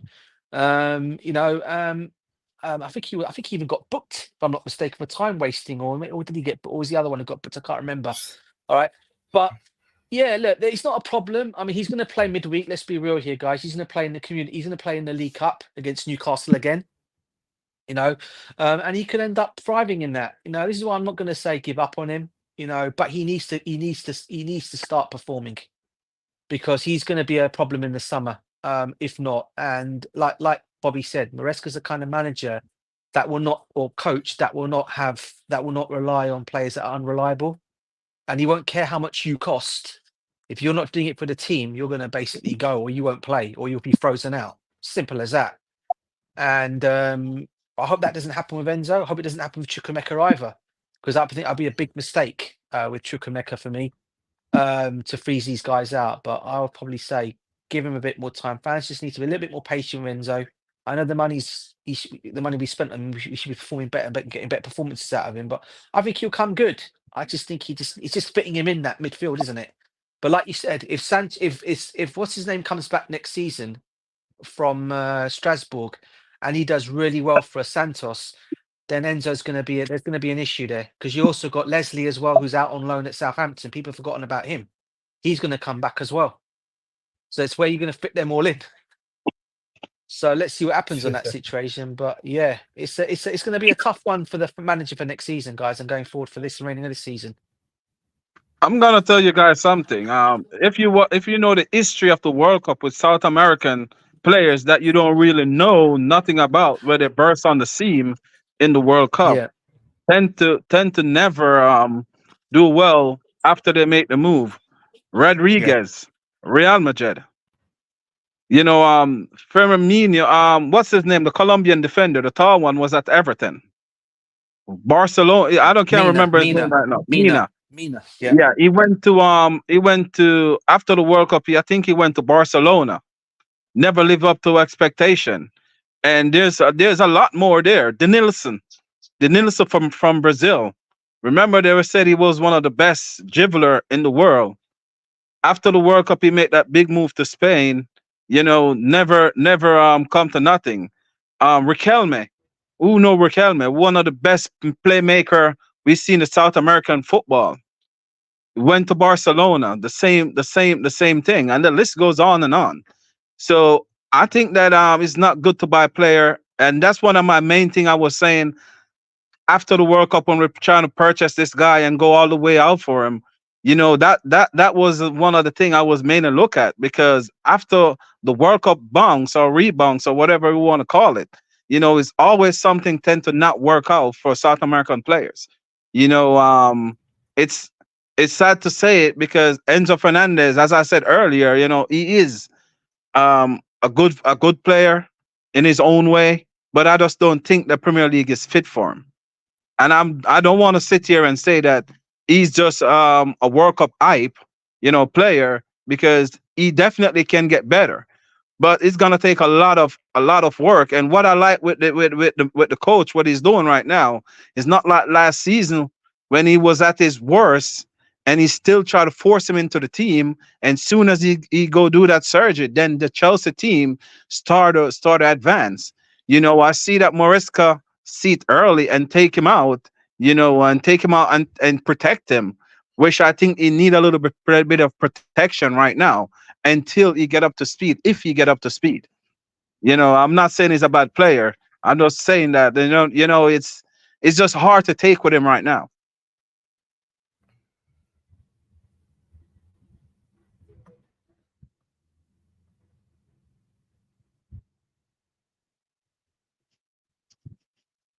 Is Bobby still there? Yeah, I'm here. All right, right. So I want us to go through this quickly. It's Maresca on if it's harder to control games with quick forwards playing. Yeah, but the problem is if you're so quick, then you're going to concede quick attacks. It's not our idea. It's not our football. So that's one aspect of it that's being coached by Bobby Vincent. And the next is to date Noni on one side, Pedro on the other, Cole in the pocket, Marlo in the pocket, Nico there. They're all so good when they're making passes. We arrive in the last third and we can create chances at goals. So, question to you guys. I would have asked Bobby in the past, but what do you guys think about Metal? DJ Gusto. Oh my goodness. Oh wow. I had you see, I blame Garvin for that. Garvin Garvin came with his Steve Harvey movement, and it's rubbed off on me. Not Gusto, Garvin, DJ and Garvin. What do you think? Do you think Neto was the best option to start on that left hand side? Garvin, I'll let you answer, bro.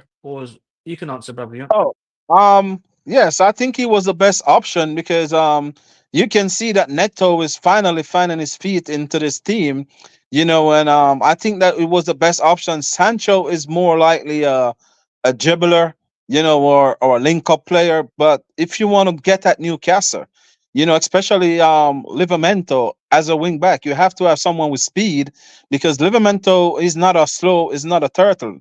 He's a player that can keep up. So I think that it was the right move. Someone to give him a little bit of run for his money.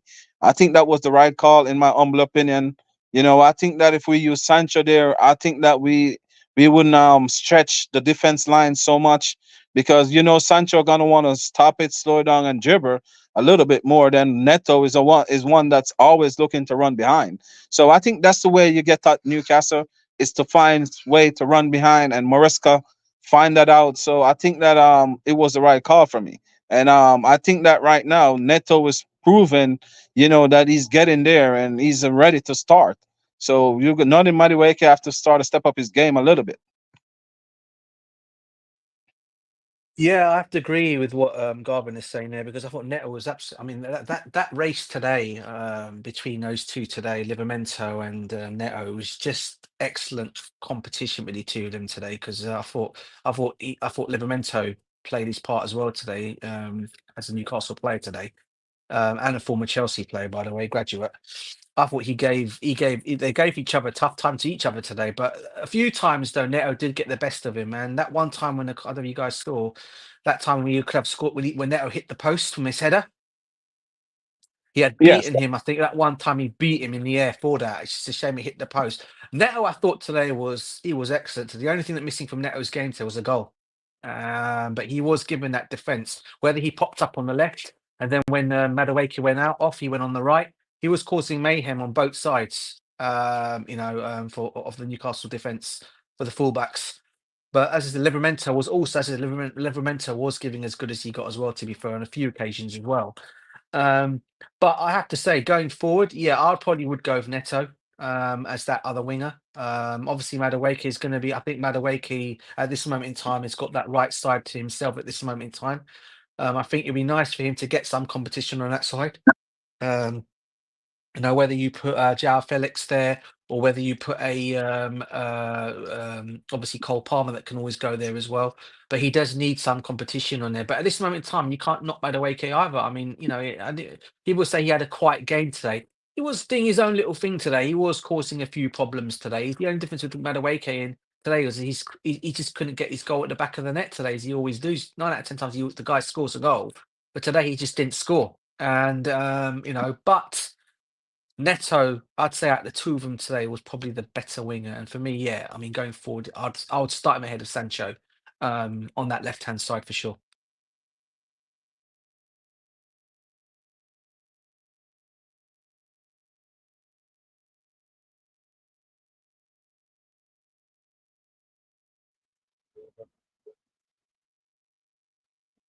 Um, Fair enough. Right. So I have another question for you, DJ Garvin. You guys, this is somewhat of a maybe like a broken record. That's Bobby this question. So Bobby, so this one. But do you guys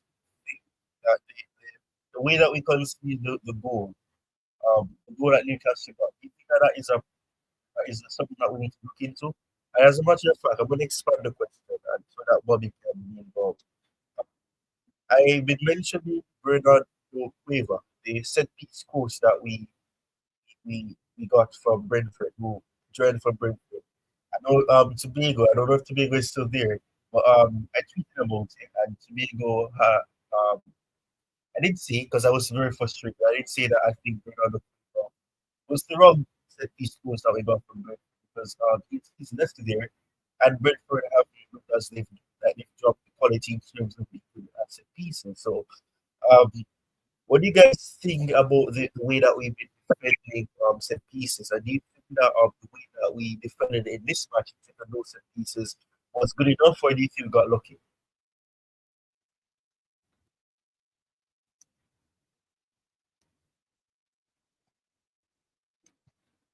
I'm gonna say Bobby go first. Yeah, Bobby. I was going to say Bobby to go first. He's been quiet, bro. Come on, Sorry, Bobby. You go what's first, bro. this? What's the question? Sorry, I've got lots of things going on around me. So, what's the question? What's the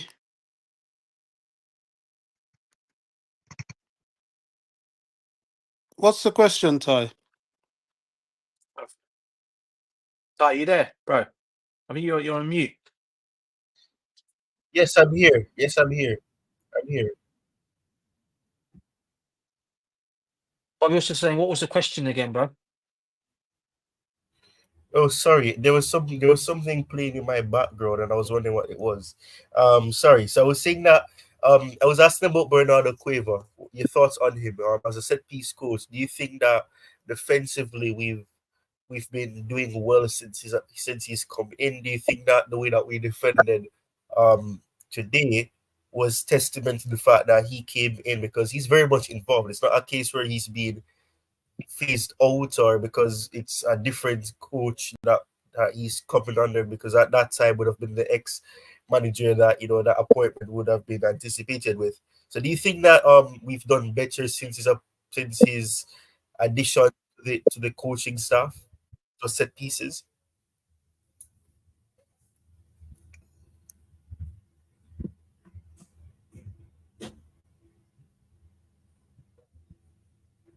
Can you guys hear me? Yeah, I can hear you, bro. I can hear you. I don't know, Bobby. Did Oh, Bobby sorry, get I Bobby? was muted. I just Yeah, did Yeah, you get the question? I don't think we defended that badly today. I think our defense, just like everything else, is very much under development. We are a developing team, we're a young team, we are integrating, we're getting used to the instructions we're getting in training and so on. Newcastle, yeah, they scored a goal as outside of their goal scoring chance. I can't really remember where they were able to impregnate the defense. As clumsy as Robert Sanchez looked, there's a lot of cover around him. A lot of bodies getting in the way. Did it always look solid? No, because we're learning to become that solid defensive unit. So yeah, I mean that Rome wasn't built in a day. We are so young. And, yet again, somebody mentioned we fielded the youngest team to play this weekend. We are the youngest team in the Premier League, full stop. And, there is so much. I don't think we are up to 50% of capacity. And I don't think we will be able to get anywhere near 100% till December. That's about 4 or 5 weeks away, but it's still time for us to learn to play with each other. So yeah, I think we are benefiting from having a set piece coach. I think we're slightly better with set pieces than we were last season. Fitness has a lot to do with that, but clearly instruction also has a lot to do with that. I don't think we can panic about anything. We just have to be patient. I don't want us to get into a situation where, because we've managed to do the right thing by winning while developing, that we suddenly set that as an ultimate standard and expect that we should operate like Arsenal or Liverpool that we're all watching now, who have been together for years and years. We're not the same project at all, but we are a project that's coming very, very speedily behind them.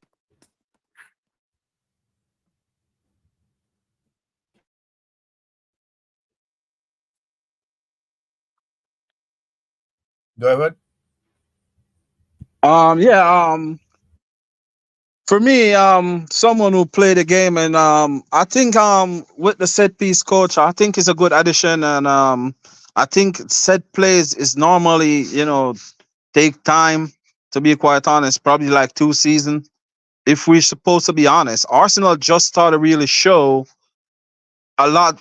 Their set plays. Arteta is there for what 5 years now. When you really just start to see, how they started dominating with their set plays. I know you're not agree with me, Ty, but for me, I think that Definitely. I think set plays is the thing that take time, Ty. It do take time, especially last season where you got these players in and out. These players still, as what Bobby said, still not 100% being playing with each other for at least a full season. So I think next season is the thing that we will see our set plays start to get better. We'll probably start to score more from set plays. I think this season is just a try. They're gonna try a lot of different ways how to defend set plays and how to attack set plays. But next season, I think that we will be up there with set plays. Sorry, before I let DJ go, right, I'm sure my facial expression gave you the that perception that I don't agree with you. But I'm gonna try to see if I can understand what you're saying in terms of that. Uh, well, taking into account what Bobby said about the fact that the team is so young, I am taking into consideration the fact that we had another set piece coach. Perhaps the team was, well, in terms of the defense or the attack, we had more experience there. Silva was there in terms of helping us to defend early or to score um, from corners. That's one of the things that Oli Silva was really being critical in last season. But I'm wondering, for a set piece coach that is so data driven, where it's completely different from an Anthony Berry, who was the set piece coach that we had on the Tuchel.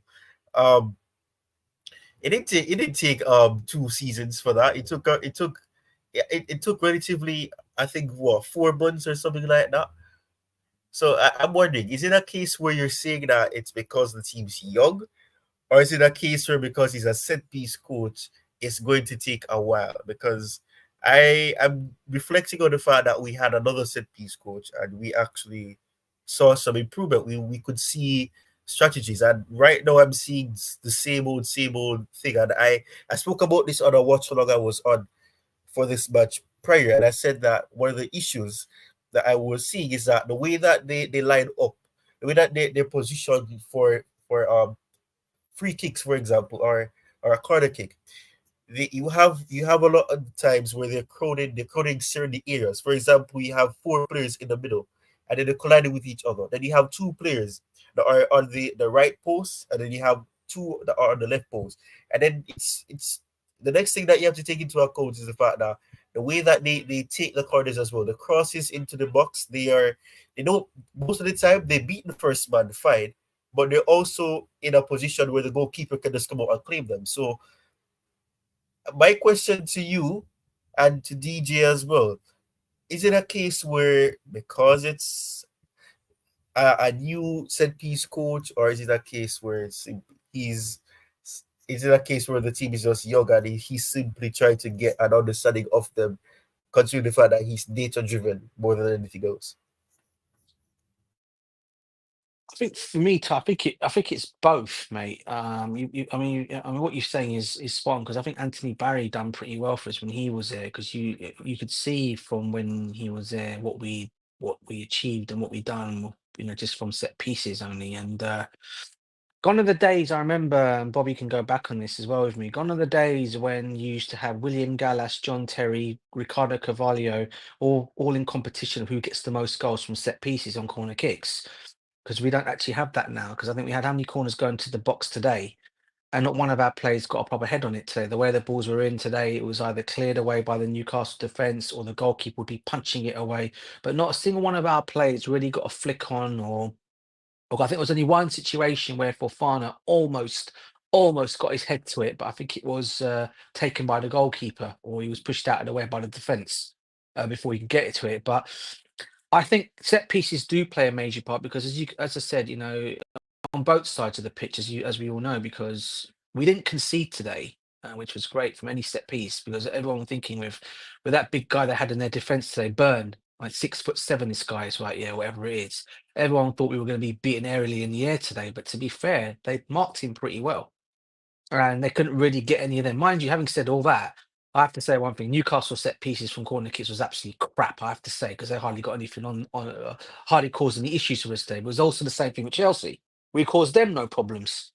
So yeah, that's something that does definitely need to be worked upon. Yes, I agree. Another thing as a coach, obviously the defensive that this coach has come in, defensive coach that we've got from Brentford, he needs to come in and he needs to apply something so we do actually improve and get goals and set pieces. Because as I said, on the odd occasion when you can't win a game dramatically 4, 5, or 6-0 as you want to do in every game that we obviously try to go into with the attack that we've got, you need to score the odd ugly goal, and the odd ugly goal is from a set piece.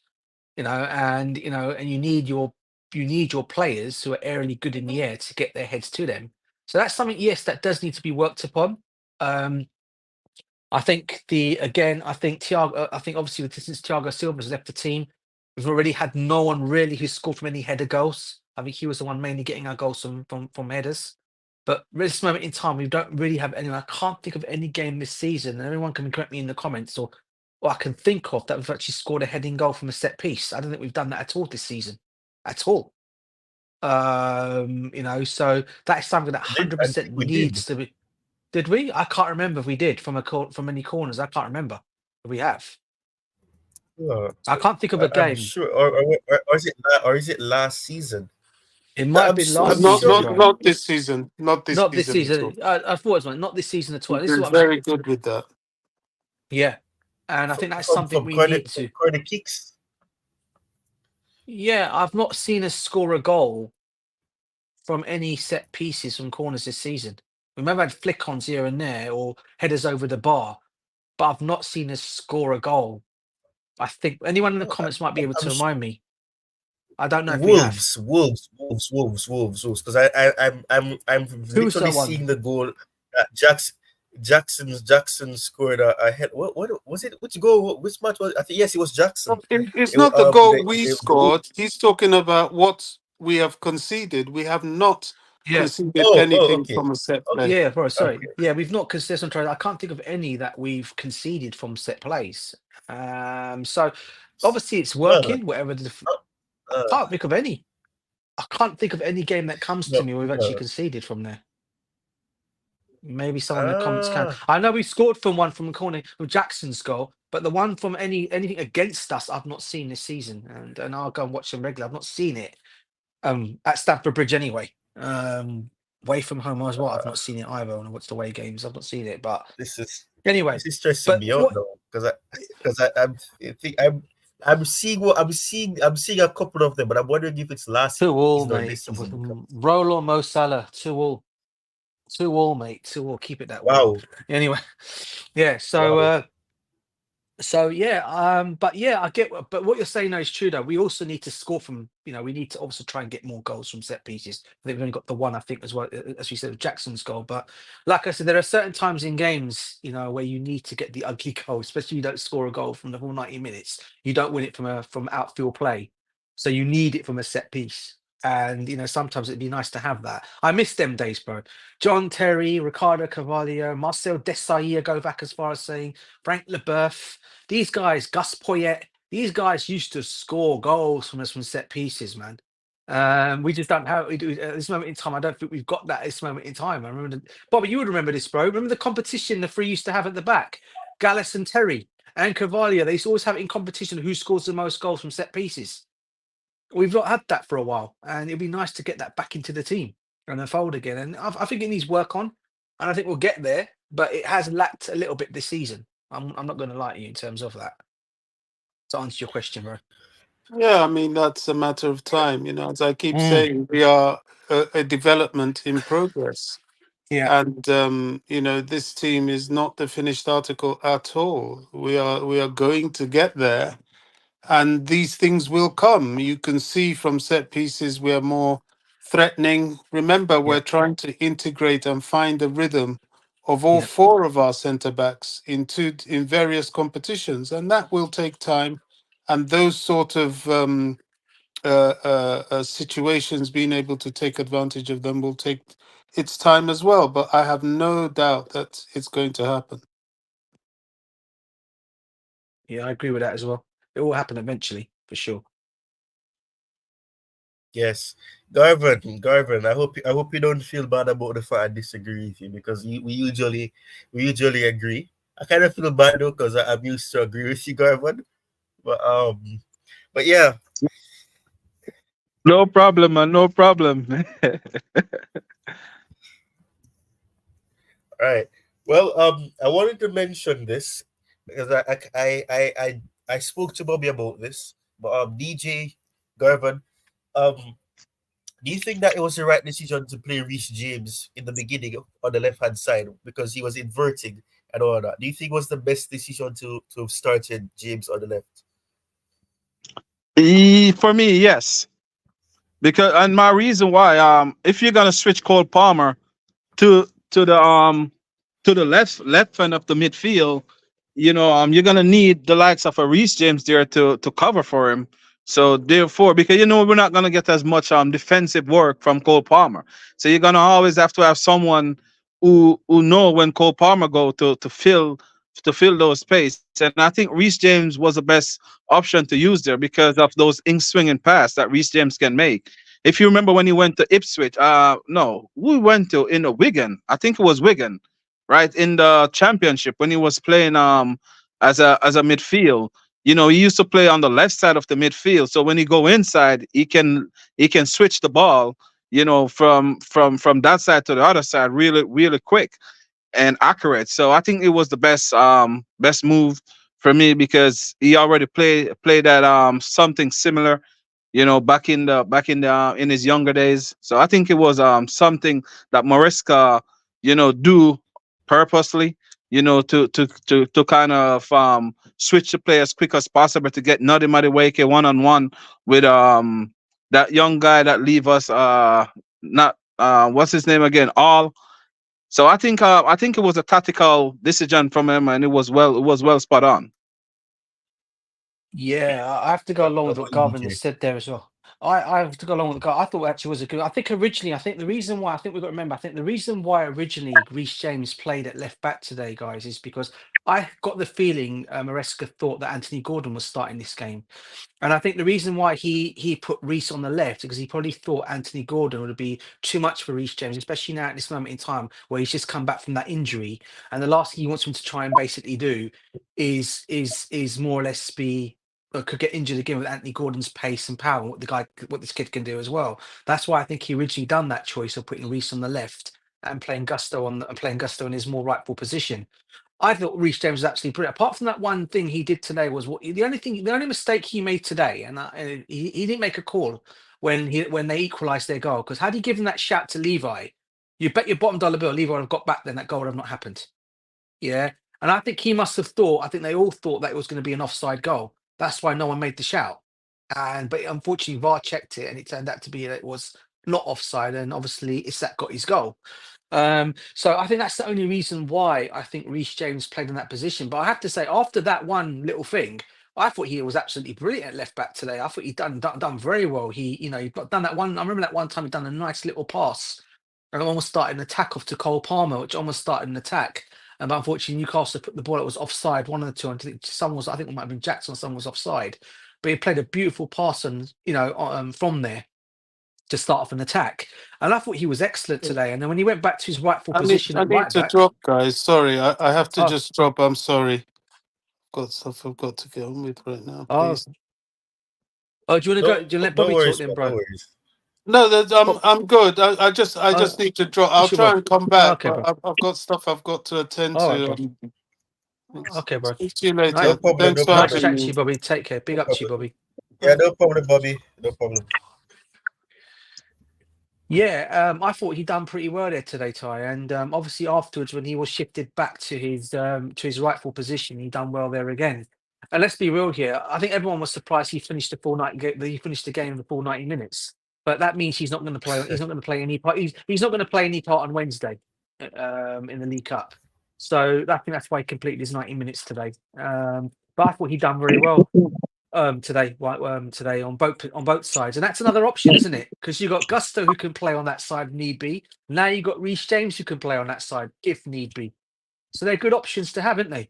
Even that, and these are two right back. These are two guys who play on the right. They're obviously their dominant position is right back or right wing back, whatever you want to call it, as well. But they both done well in that. Both of them done well in that position when they've gone as a left back. So yeah, good option to have, and good on the coach for thinking of that idea again today.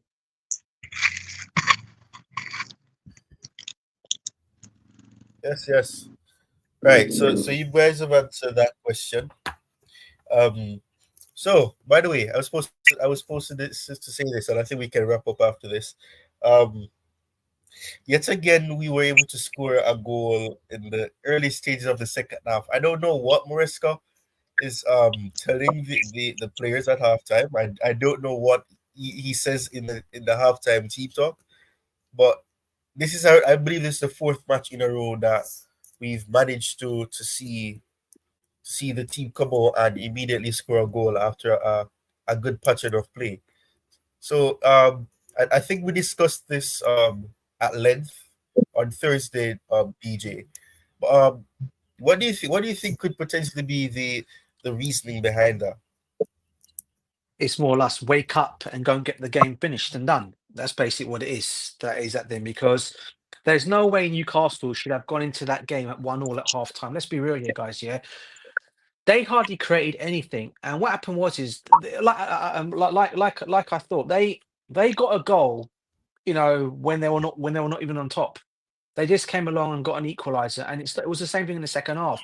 Obviously, whatever Maresca said to them woke them up for a while. Cole Palmer got his goal. Then afterwards, we seem to have gone back to letting Newcastle come back into the game again.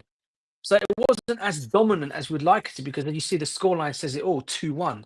When we're looking at a performance like that, when you're seeing Cole Palmer scoring an early goal in the second half, you're thinking this is going to be 3-4, maybe. But for whatever reason or another, we did not go into third gear, or third or fourth or fifth gear. We just seemed to have stayed where we were and allowed Newcastle to come onto us. And a few times it could have done us today. That, you know, because that also that second half being a special second half, because we start the game well, we go on to do things in the second half. But today, I have to say, it wasn't as it should have been. Hold on, what's going on? Oh, nothing. Sorry, I was just looking at something. Yeah, so today it wasn't as good, but hey, you know, at the end of the day, the job was done. They did start off the second half very well, but then they went slowly down after that. But hey, you know, come Wednesday, hopefully it goes back to that situation again, bro, where we start the first half as we did, and then whatever happens in the half time, it wins 0-0 or whatever. He shouts at them and gives whatever he tells them at half time. They come out for the second half when they go and win the game with a more dramatic scoreline, but a more of a high scoreline, I should say. But so it wasn't the case, but we got the job done. That's what counts. We got the job done, and we got the win. But yeah, I don't know what it is or what he says to them at half time, but he obviously ramps them up or wherever. He says something to them for them to come out in the second half and start performing. So yeah, it's just a shame we didn't get more goals today. That was all. Yeah. I said this analogy is the case. I'm gonna let Gavin go after this. I said that what happened, especially with what you just said about the fact that after we scored, we sat back. It reminds me of, for example, when you court a female, like you get the female, and you know, like you said, okay, the job is done, so I'm just gonna relax now. I've already gotten what I need. I've done what I need to do, so I'll just relax and just, love you know, that analysis, mate. just see. That's so true. Yeah. So yeah. So what about you, Gavin? It's the same for me, to be honest. It's all about the manager, because when you catch off time when you go into that dressing room, you know, it's all about what the manager wants. Because the end of the day is, if you notice last season, when we come out last season, under such manager, we tend to concede goals. You can see the difference. So it's the manager mentality that he put the players down and said, listen, we have to go back out there and you have to show what you can do. Just like if you notice now, when Chelsea start games, we start games dominating, different from the Panathinaikos game midweek. So Chelsea got the mentality of starting strong and finishing strong. And I think that once he get the players in, he focus them back to what he want them to do. So I think it's all about the manager, to be quite honest. Yeah, fair enough, fair enough, fair enough, fair enough, fair enough. Well, with that being said, I think we can call it a day. Thank you, DJ Ty, Garvan. Ty, bro, I've got one Obviously, question for you one, guys before you go off, Ty. Ty, can I have one question to you quickly? What did you guys make of Christopher no Nkunku's problem. Go ahead. goal? Do you think, sorry, Christopher Nkunku, should that have been a penalty kick, do you think? I'm asking both of you. What do you think? You want to take I'm it gonna first, say, Garvan?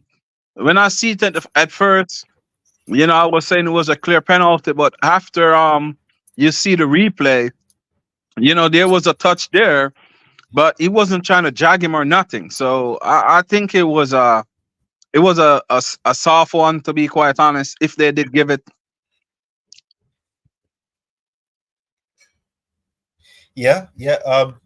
When I saw it at first, I said, "Nah, that's not a penalty." I said immediately. I said that wasn't a penalty.